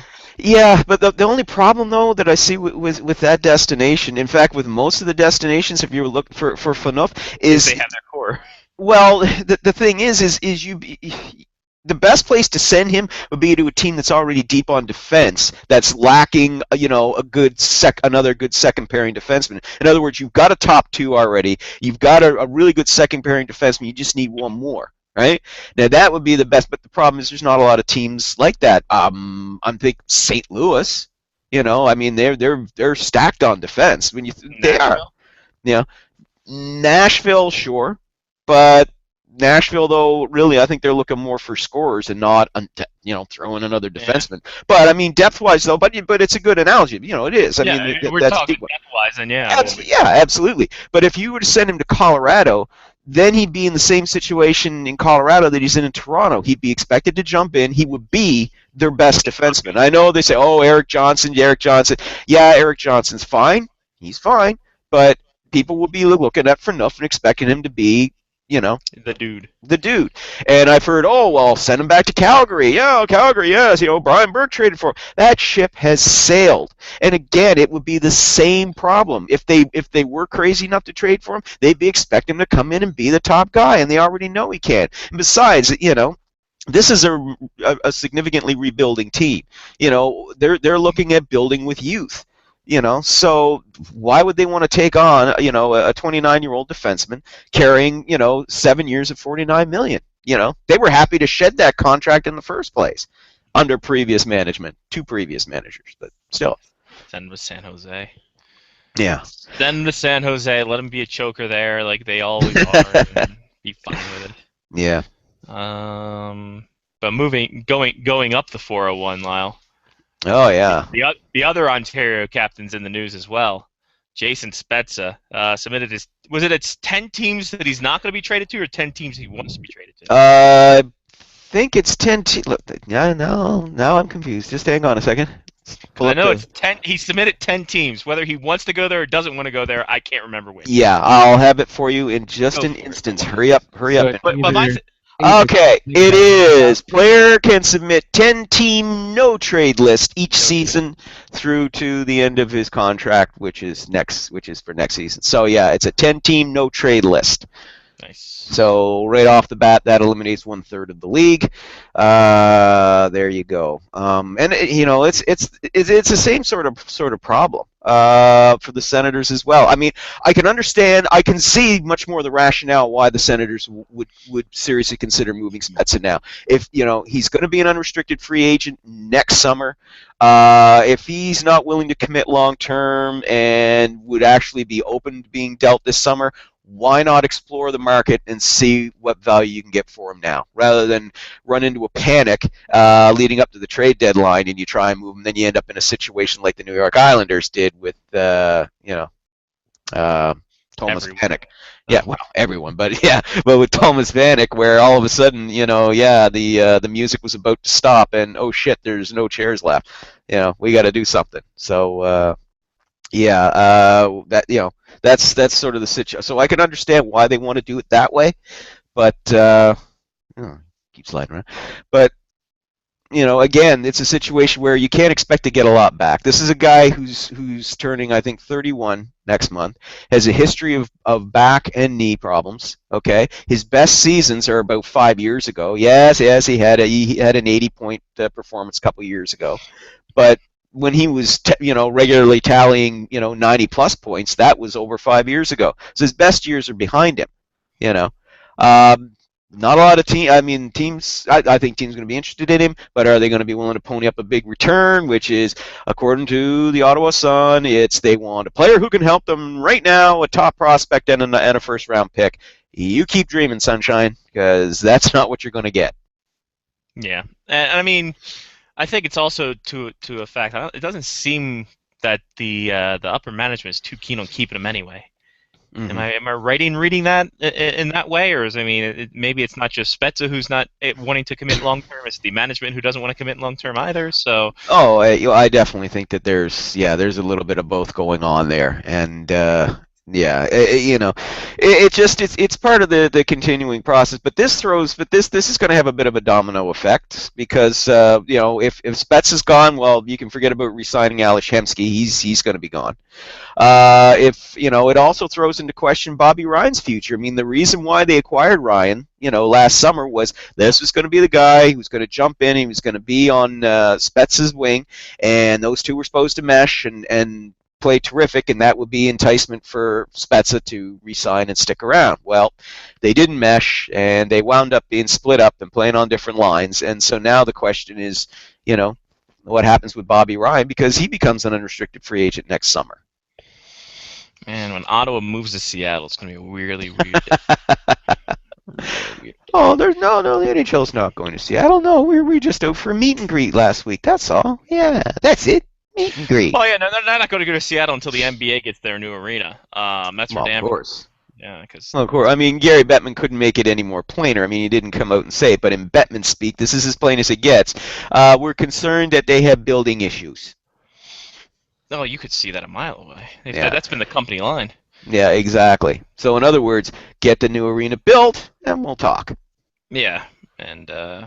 That's not going to happen until they get an NBA team. It's quite the circle. Yeah, I mean the NHL really does want to put a team there. I mean, it's not that Bettman is just trying to dick around with them. They legitimately would like to put a franchise in Seattle. There's a void there in the Pacific Northwest they want to fill, but. Yeah, you need to have a venue, and until the venue gets built, and as you said, either built for an NHL team specifically, or as you said, to bring an NBA franchise back. Yeah, the NHL's not going to be interested. Yeah. Yeah, I don't know. I don't know what to make of the whole Pacific Northwest in terms of why don't you just build it for an NHL team and you'll get a team in there? Why are you so just hell bent on just NBA right now? Come on, guys. Isn't it easier to add a floor on top of the hockey rink? What's that? Isn't it easier to add a floor on top of the hockey rink? It really is.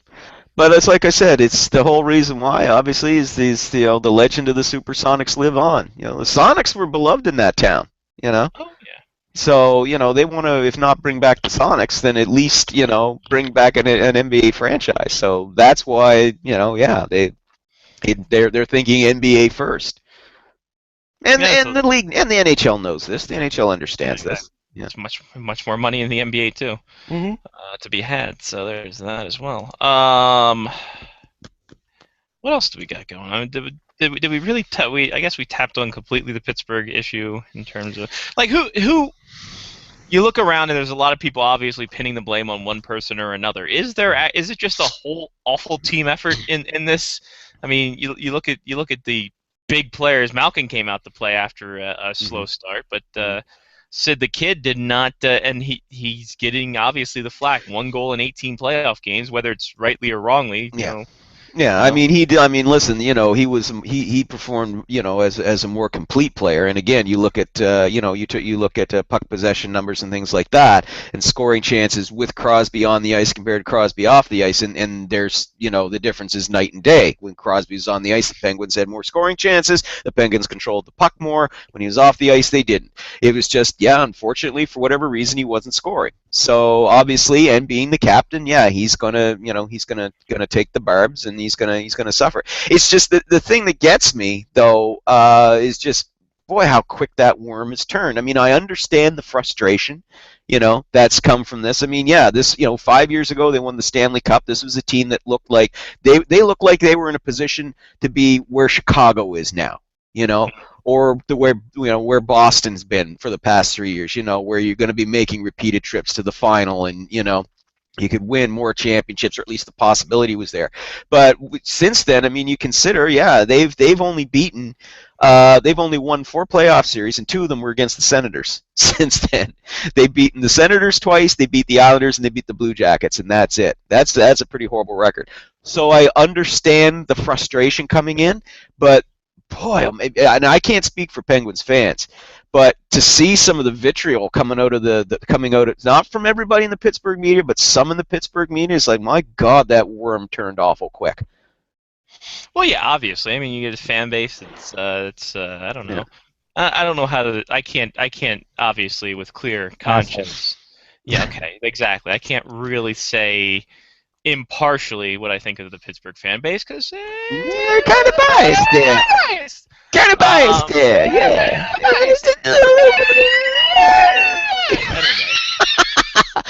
Anyway. We make squealy sounds, but yeah. It's no worse than the role play that we've done. That's right. Do you still remember your safe word? Oh, Jesus. I think it's AOL disk. I enjoyed that part of the show. That made me laugh. 10. Yeah, we get those 3 1/4 floppies in the mail right away. Exactly. Stat. Then me and Mark forgot who was who, and it just turned into we're both Ted. We're Ted's alter egos. But but I mean, as far as if you're going to look at roster changes for the Penguins, I mean, there's not a hell of a whole lot you can do. There really isn't. I mean, Crosby and unless Crosby and or Malkin want out, they're not going anywhere. You can't come to them and say, you better accept this trade. We want to move you, so you might as well agree, because we want to move you or we don't want you. And especially in Malkin's case, that's very dangerous, because then it becomes, well, you don't want me, I go to KHL, and then that's a whole different box of frogs. So, I don't see those guys move. Chris Letang, people say, oh, Letang's horrible, they should move him. Well, 2 reasons why you can't move him. Big-ass contract, heart condition. Yeah. That's that's out there. I mean, it may not be fair. And listen, Letang may be perfectly healthy. Letang may be perfectly healthy, perfectly fine, but that's out there. People are gonna worry about that. And so I mean, guys, you can move. Maybe James Neal, maybe Chris Kunitz. Matt Niskanen is going to be an unrestricted free agent unless they try to resign. I don't know if he wants to. Paul Martin, perhaps you could trade. I thought that he had a decent playoff. He was among the playoff leaders in plus minus and that sort of thing. I thought he played well. Again, we talked about Fleury, but I mean, if you trade Fleury, then you're going to have to go out and get yourself a goaltender. So, and again, Fleury's only got 1 season left on his contract, so why not bring him back 1 more year and see how it goes? And again, maybe bring in a promising young guy and see if you can do a transitional thing that way. But as far as real roster changes, there's not a hell of a whole lot they can do. They've got a lot of money tied up in several players. I think they've only got $16 million right now, I think, in available cap space, so there's not a hell of a whole lot of room to maneuver there. It's funny how these teams who spend to the cap now are having a little bit of issues and now have to Oh boy, now we Well, have this shows the danger, doesn't it? I mean, listen, when they were, when they were locking up these guys to expensive long-term contracts, a lot of people, and myself included, thought, yeah, no, well, that's a good idea. Penguins are, they're a perennial cup contender, and building and and they get these pieces in every year, So sure, good idea. But now all of a sudden, when you think, geez, we need to really shift things up here on the roster, well, there's not a lot of room to maneuver. That's why I'm saying you're more likely to see a coaching change than anything else. Yeah. I'm trying to think, when you look at the Maple Leaf situation in terms of their contracts, and you look at the Penguins situation in terms of their contracts, and even to a lesser extent the Washington Capitals and their contracts, does this make the idea of having these core players signed for a long amount of time just a terrible, terrible idea in practice?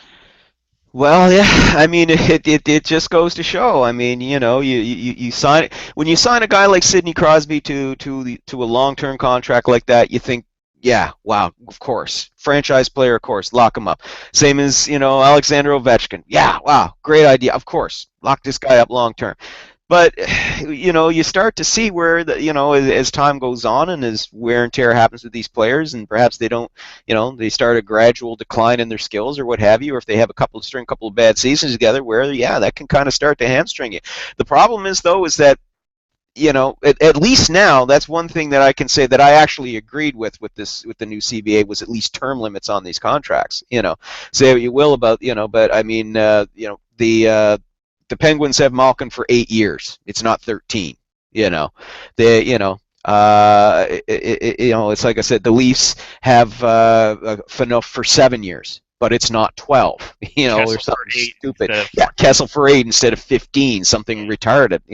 I liked that. I think that was a good idea, having these term limits. But that's the thing now. Yeah, I mean that's on the one hand, it looks like a great idea, and if you re-sign a kid. I think if you re-sign them in their early 20s, if you got a guy who's like a John Tavares, a perfect example, that was, for all the things we can make fun of the Islanders for, that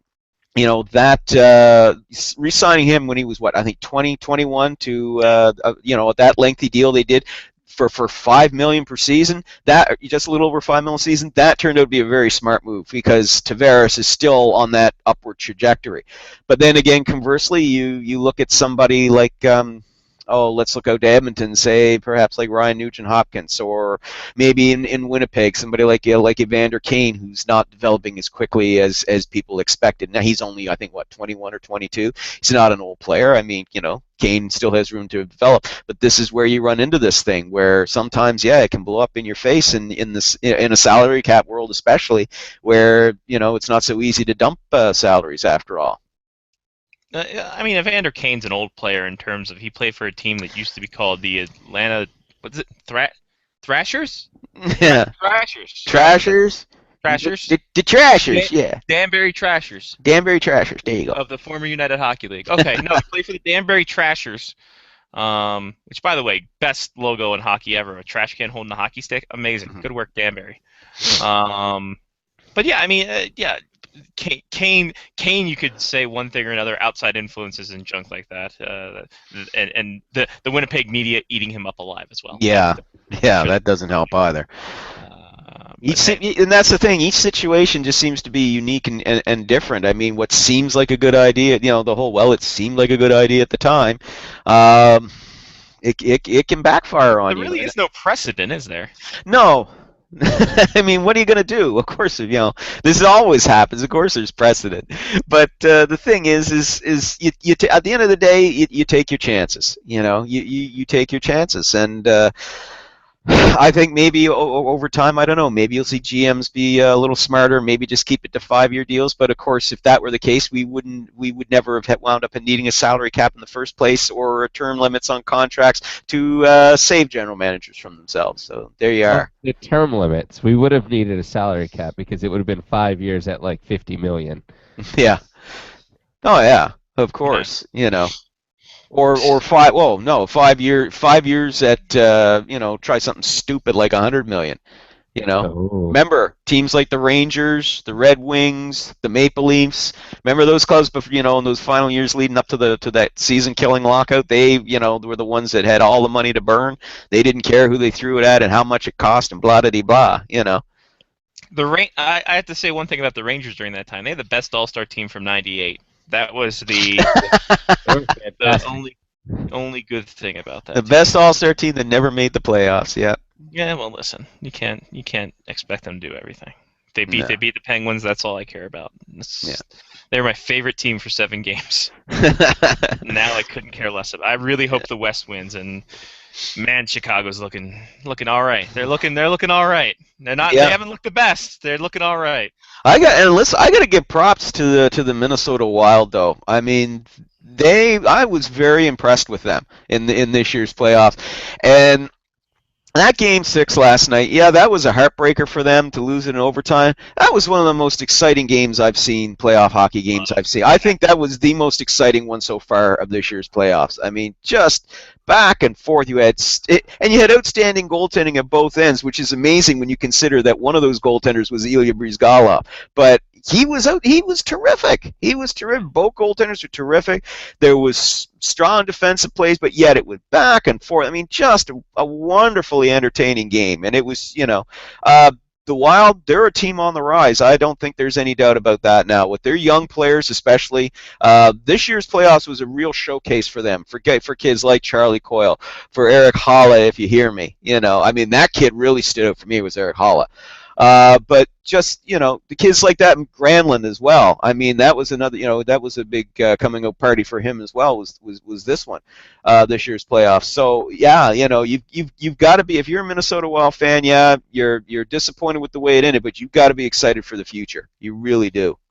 Well, and considering that they went that far using 106 goaltenders this year. Yeah, my God, I know. It's just amazing. Just amazing, John Curry was a backup, ladies and gentlemen. I know. How dire it was. John Curry was a backup to Ilya Bryzgalov, who began the season on a tryout with the Las Vegas Wranglers, ladies and gentlemen. Who still don't have a goddamn arena. That's the funny thing. They've been from rooftops and then to ground level, and now they have nothing anymore, and they're looking for things. That is the most bizarre story ever. Goes without saying, my friend, but it's. But yeah, I gotta say, the Hawks, so far they're showing you want the cup from us. You're gonna have to fight for it, and they're looking very, very strong.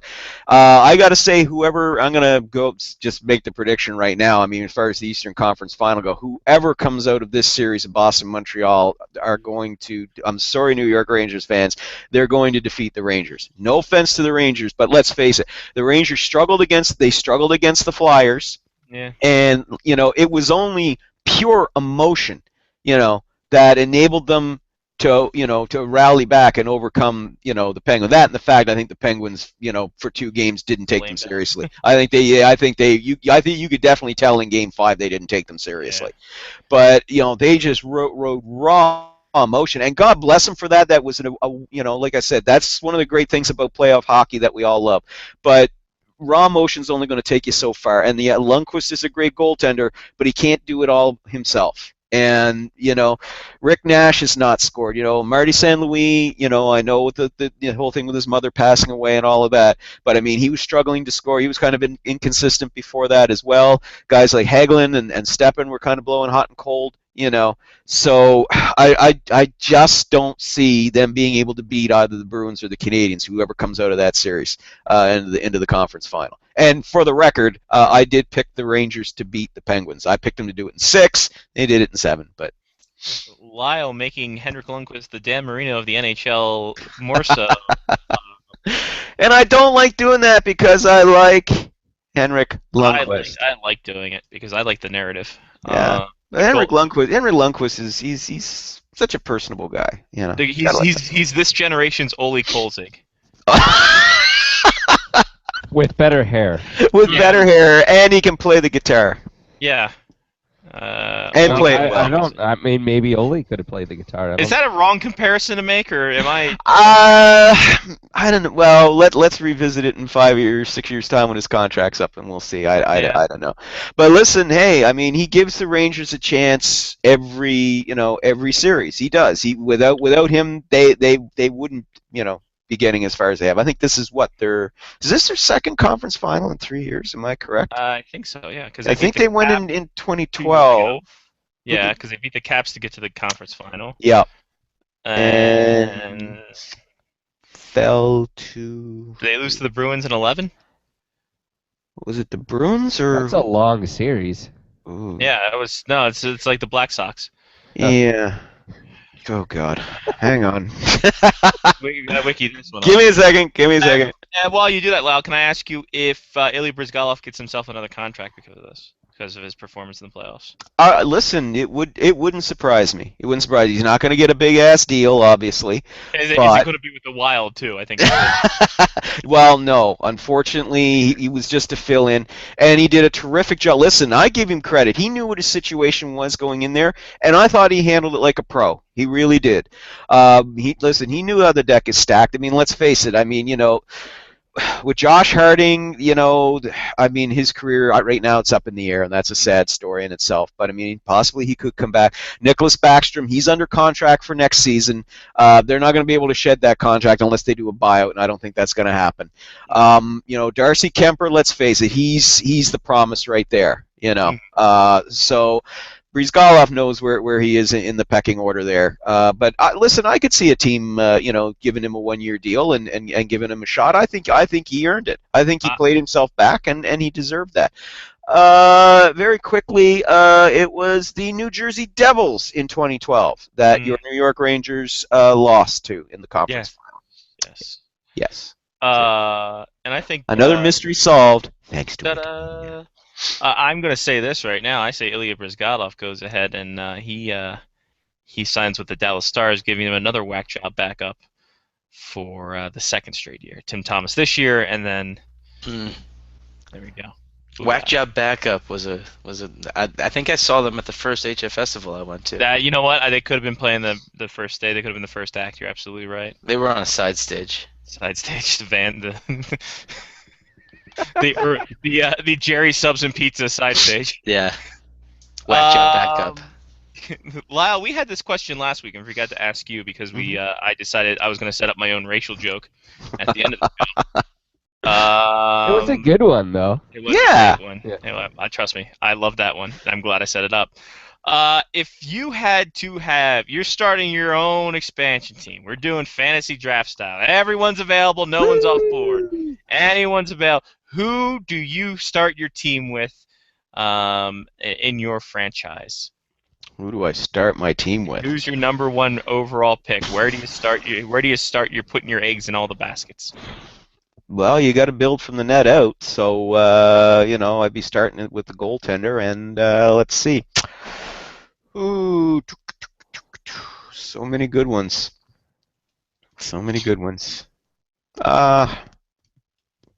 God. Okay, I'll go back to the goaltending one later on. First pick. This is one player overall. You start. Just one player overall. One player overall. For me, your team. Oh, for me, no question, Jonathan Toews. All right, thank you. Jonathan Toews would be would be the guy I'd want to have in there. I said Jonathan Toews. Johnny, who did you say? Corey Schneider. You said Corey Schneider. Mark picked a whole two pairings of defensemen. You guys kept talking. You kept saying other defensemen. But, Mark picks Zdeno Chara, PK Subban, and I think 16 other guys. Drew Doughty. Mark had more defensemen as his first pick. Exactly.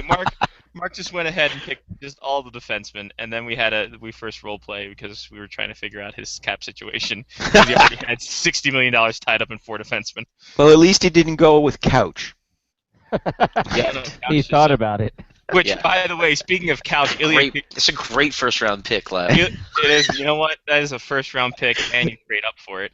Oh, absolutely. Now there's a guy you trade Spezza for. You trade him for Couch.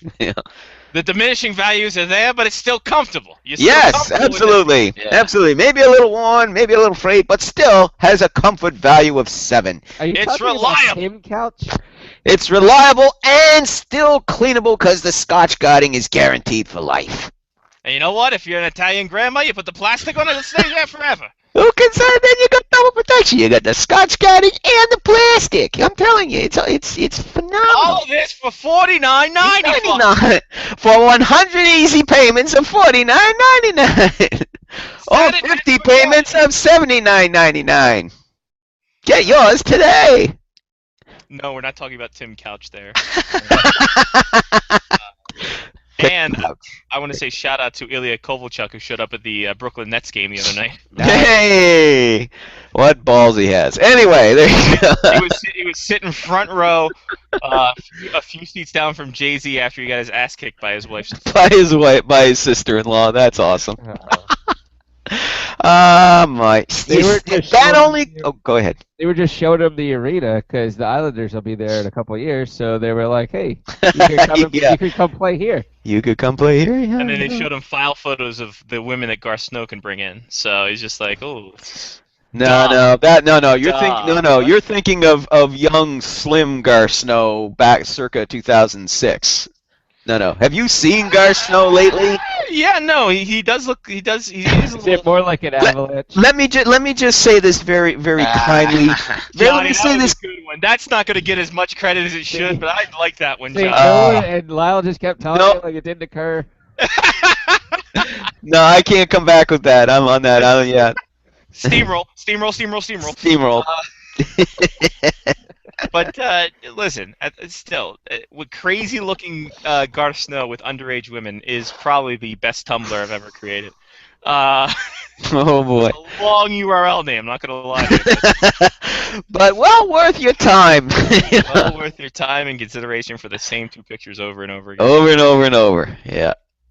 They asked him if that's wood in his shoulder pads or. Oh, Hey-oh. What? Oh, What? hello. Hello. Oh my. Oh my. Oh my. You best George Takei. Oh my. Are we talking about masturbation again? Yes. Oh my. Speaking of which, Lyle, peanut butter cup beer. Your thoughts? Go. That sounds to me to be a crime against nature. Sorry, I can't get into that. No. Peanut butter cup beer? No. Really? No. Wow. Well, everyone, I hope you enjoyed Lyle Richardson's last show. We will not be ruining his contract. You have something against dark beer? We will have. Yeah, exactly. I have nothing against dark beer. I'll have you know, Some young of his man. best friends are dark beer drinkers. Yeah, some of my best friends are dark beer. I invite dark beer. I clothe dark beer. I give it money for cars. Look, he owns. But I just ask you not to bring him to the game. He's got a 6-pack of Guinness in the fridge. Leave him alone. I mean, let's not judge here. Yes, I not only have nothing against dark beer, I have nothing against the Irish as well. He's taken pictures with stouts before. Let's not get too crazy about it. Let's not get too insane about this. I'm gonna put that in the show notes. Lyle hates dark. No. Lyle Richardson, the Donald Sterling of dark beer. Yeah. Lyle Richardson equals Donald Sterling, and I'll just end it there. I know what that means. Don't worry about it. Oh yeah, we'll edit it out in the dub. Don't worry, it'll be fine. You know what, Lyle? As this is a local reference, you might not get it because it's the beer's not available up in Canada. You're Donald Stir Yingling. Okay. You like that, Mark? Is that passable? Yeah, that's good. That's good. No, I didn't get it, but you know. Yingling is a beer up in Pennsylvania. But it probably has to be the black and tan.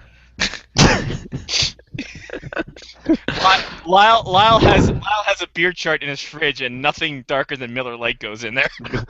I would not even sully my fridge with Miller Lite. Yeah, it's Labatt. You filthy swag. No Labatt either. No Molson products either.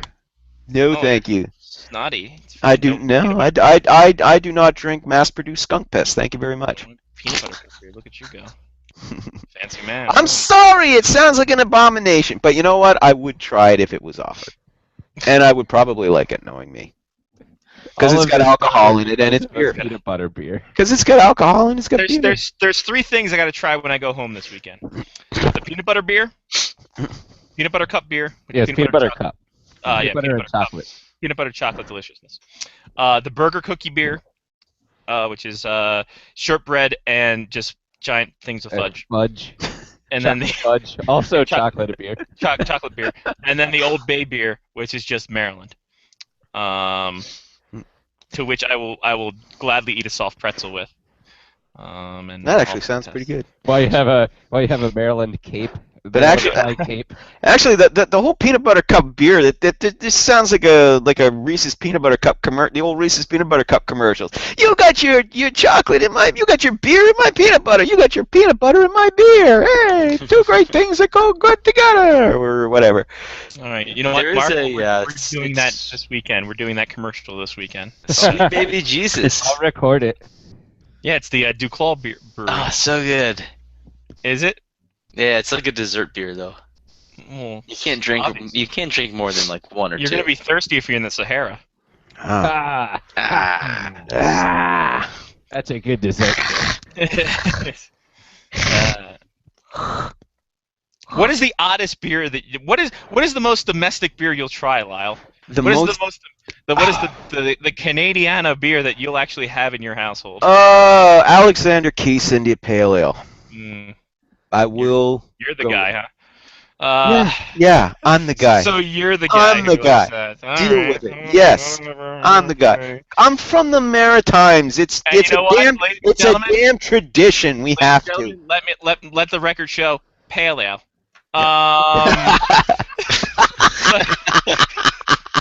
Also Moosehead as well. I will go with Moosehead Lager as well. Who doesn't like a good Moosehead? Yes. Yeah, we've all been there before. late We've at all night. been there before, you just, the moose is there, one thing leads to another. Then there's that awkward silence the next morning. Oh, sorry, I've said too much. I haven't said enough. Thought that I heard you laughing. Anyway. Drop. Thank you. I have my moments. Scotty doesn't have them all, but I will admit Scotty's become an influence. I'm trying to. After 10 years, we mostly through racism. I think that's.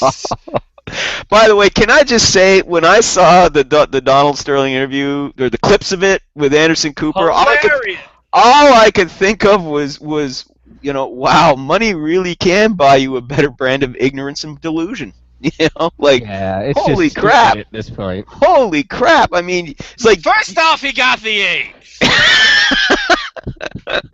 And what's he doing for black people except give them the AIDS? I don't think it works that way, Donald Sterling. The Clippers love me. I don't know how I'm turning into Gilbert Godfrey. Even Gilbert Godfrey's going, please don't do that. Gilbert Godfrey, if he was British. Thank you. Thank you. And all Gilbert Godfrey did was make fun of a tsunami. Yeah, no, it's fine. Yeah. He likes to push the edge there with that. I don't have a problem with it. I don't find it He particularly was in a funny, video but, with the Ultimate Warrior and Phil Collins. It's fine. yeah, you can take it in small doses. It's just the voice is grating. That's all. Yeah, a little bit. I like his bit about reading 50 Shades of Grey. That was Yes, that was funny. In the right context, that voice works. Exactly. Yeah. Well, most contexts. I think if you have an annoying twang about you. That's why Larry the Cable Guy is so successful. Any last notes, Lyle, aside from your racist against My prejudice against dark beer, yeah, which I have none, by the way. No, it's You guys know that, Jesus. Oh no, we Who's the guy? Who's the guy? Yeah, it's like, hey, Lo, you want Guinness? Oh, absolutely. Yeah, no, exactly. We don't want to talk about the 12 to 18-year-olds that you drink either, so. Okay, now you've gone too far. You've gone too far. All right, you can mock my beer, Johnny, but you will not mock my Scotch drinking.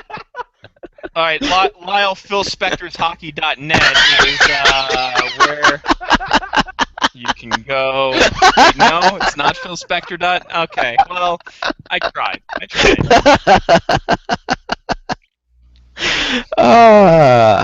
Where Where did ended on another high this week. That's Yeah, good. we're ending up on a good high. I think I like how we little just, giggles. I love the this. non-sequesters at the end are just great. Yeah. Not much to talk about, Lau. This is how. Yeah. Yeah. Hi, I'm Scotty, Mr. Non Sequitur, and I'm here to say, elbow in the bay, everybody jump. More later. Bye for now. Exactly. Listen, Lyle, I'm going to release a statement right here, and any preconceived notions. Lyle is not a racist against beers. He hates them all. Yes. So he's fine. Yes. He's using the big Stan rule of it's fine if you hate everyone. So I think it works out perfect. I don't know if the show helps you or hurts you, Lyle. I really don't know how it all comes about. But I was like, on a related note, I won't be here next week. Exactly. On a related note, I'm here to announce this was my last show. Exactly. Never. My contract's up, guys. Listen, guys, I will appear on this show as long as you want to keep doing it. All right. And as long as you're willing to put up with me. Well, since we pay ourselves, it'll be a while. Yes. Yeah. Yes. Still, until we start finding that fancy infinite fountain of the world, we are here to stay. So there we go. All right, Lyle. Well, we're going to talk to you next week. Absolutely. We'll in have which case we'll conference have final finals. stuff. Yes. Final four. Yes. Which I tell you what, I had Duquesne, and man, was I way off. Duquesne, Yeah, they haven't Georgetown, been good in years. Illinois, and I think I also had Michigan State in there. Man. Well, you don't want to bet against Tom. Well, Izzo. listen, we already know Blackhawks and Rangers, so now it's Bruins, Habs, Kings, and Ducks. Here's one last question. The NHL doesn't lose in this in terms of TV market, do they? No, absolutely not. Jesus. Absolutely like, honestly, not. They couldn't ask for a better Final Four. If it's Montreal, New York, they win. Montreal or Boston, New York, they win. If it's Anaheim, Chicago, LA, Chicago, win-win. Win-win. The only thing I think would be maybe kind of a little bit of a downer for them. I don't know. Could you get excited for, say, Anaheim versus Boston or Anaheim versus Montreal? That's a good question. I mean, Montreal fans. There'd be a lot of Canadian fans that would want to see. Though for those of you who are American friends who think that, well, if Montreal made it to the Stanley Cup final, all Canada would be behind them. Wrong. No. Leafs Nation hates their guts with a passion. I don't think Senator fans would be behind them. No, Senators fans won't, and you got to figure the Canucks are just still Canucks fans are still in a fetal position. They're still trying to figure out how Torts was fired. Yeah. So no. They're trying to figure out how he was hired in the first place. Yeah, exactly. What was the mystery there? But hey, he enjoyed his $5 million golden parachute. Trevor Linden was owning a gym.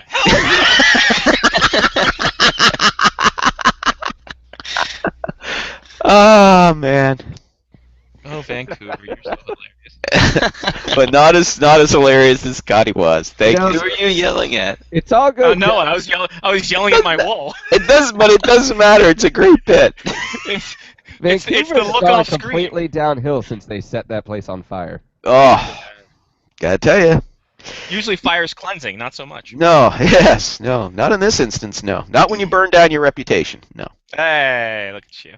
There you go. But they need another 5 jersey set for next year, so let's hope so. All right, Lyle. It's fun. It's been real. It's been fun. I'm going to talk to you next week from Johnny's basement. So. All right. Looking forward to it.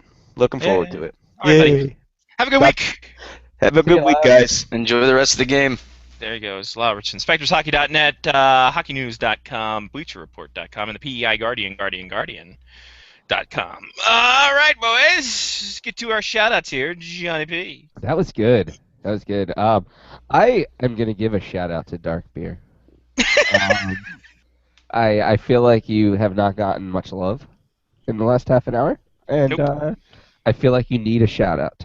And that's what you do, right? You shout out Dark Beer. Yeah, no. Um, Do a little handshake with it. if I could make a G with my hand, I would make like a Guinness sign or something. Isn't that what? Sorry, that was too far. Guinness on toes down.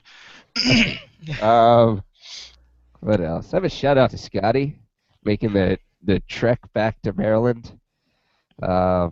Yeah, Stay awake for this flight. it'll be awesome.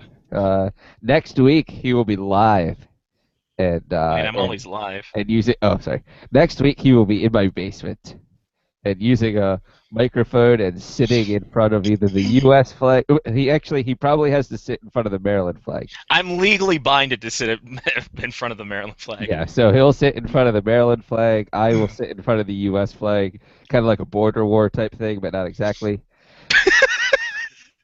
A border war if Maryland seceded from the Union.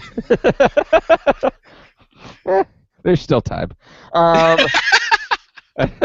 a shout out to y'all playing hockey this weekend. I may or may not have a car, so somebody might have to pick me up if I come to any games. But my car needs to go in the shop. It's got a faint smell of exhaust in it, It's pretty bad. which I'm sure is fantastic for the way that I breathe. So yeah, so the car is gonna have to go into the shop. I'm actually taking off work on Friday. I'll probably watch some cycling since I have 6 hours of it on my DVR right now, apparently. Plenty of time. So yeah. So I think those are all of my shout-outs. Nice. Mark with a C. I will give a shout out to Summer Shandy. It's a light beer. So it's Lyle approved. Lyle approved. It's got lemonade in it. Wow. Everything's with lemonade these days. It's delightful. I'm sure everyone listening to this has had a Summer Shandy before. If not, go out and get one. What are you waiting for? All right, fine. Only if you're 21, though. I don't want you breaking any laws. Because I know I didn't. I didn't drink until I was 21, so you should do the same.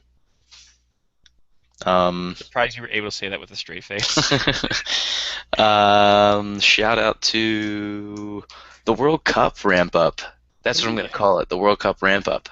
Nice, I like it. Because now there's a lot of media happening. Lots of things are happening leading up to the World Cup in less than 1 month. This is going to be Monk and Mick this summer. You know that, right? Leading up to June, there's nothing that happens in June. Nothing. We'll get Monk on, we'll get Mickey on here because he's a big hockey fan too, and we'll talk soccer. Sounds good. Sounds good. We'll talk to him. That's about all I got. All right, sounds good. And I'm excited to see you, Scotty. Always excited to skate with you. I'm gonna be there 3 hours early before the game. I know you will. Gonna be there. I'll be there at 4 o'clock for the 6:45 game. Just all registered up, ready to go. Halfway dressed at 5. Just hanging out, getting a feel for it, trying to get the spirit of the thing. You know it. When do the game? Like, when's the first actual game? Like 6:45 on Friday. For the entire tournament. Oh, I don't know. Okay. I'll have to check. But the whole schedule's in one of those emails that I sent out to you. I'm skating at Piney Orchard on Thursday, so that's gonna be fun to see that decrepit old barn. Shout out Piney Orchard. What up? Shout out to my crew at Mr. Mike's, who I'm gonna be missing this week. And I'm actually pissed because one of my favorite girls is leaving, so it's a shame. A lot of them are leaving because they're actually getting careers nowadays. It's kind of sad. I know, right? How dare they? This is garbage. You're supposed to be friends with me, not everyone else. Says clingy guy. No, so we're missing them for the next 2 weeks. That stinks, but hey, gotta be down with my Maryland peeps. Gotta go to the holy shit! What's the den? God damn it! Frank's Den. Thank you. Jesus, wow! Did I stroke out there for a second? We're definitely going to Frank's Den after the show next Wednesday. Obviously, we're gonna do what we did last time: closers, show, Frank's Den. Yes. Maybe go to the delicatessen in Frank's Den beforehand, get some food, bring it over. Yeah, we can get some. We can get some mozzarella sticks. Exactly. Lots of sticks and away we go. You can get some mozzarella sticks. Get some mozzarella. Shout out to the C and the boys again. It's gonna be a hoot and a holler. It's gonna be a fun time. Yes. Shout out to all the food that I'm gonna be blowing up on Instagram. What? And shout out to playing hockey again. My one time a year thing, and then still I somehow keep up with everyone to an extent because they're all drunk and I'm sober. I think that's the handicap. Everyone else has been drinking and I haven't, so I think that helps. That helps a lot. So yeah, That's it. That's all. I got nothing. Check us out next week. I'll be live in studio. But until then, for Johnny P. Marker the C, I'm Scotty Wallace. Take care of yourself and someone else. It's been Face Off Hockey Show on faceoffhockeyshow.com, which is also our Tumblr. A lot of neat stuff there, including Bobby Orr's Gold reinvented as a minifigure video. Check that out. Also, go to our Face Off Hockey Show Facebook page, FOHS Radio there, and then the Twitter, Face Off HCKY Show. But until next week, peace. Bye-bye.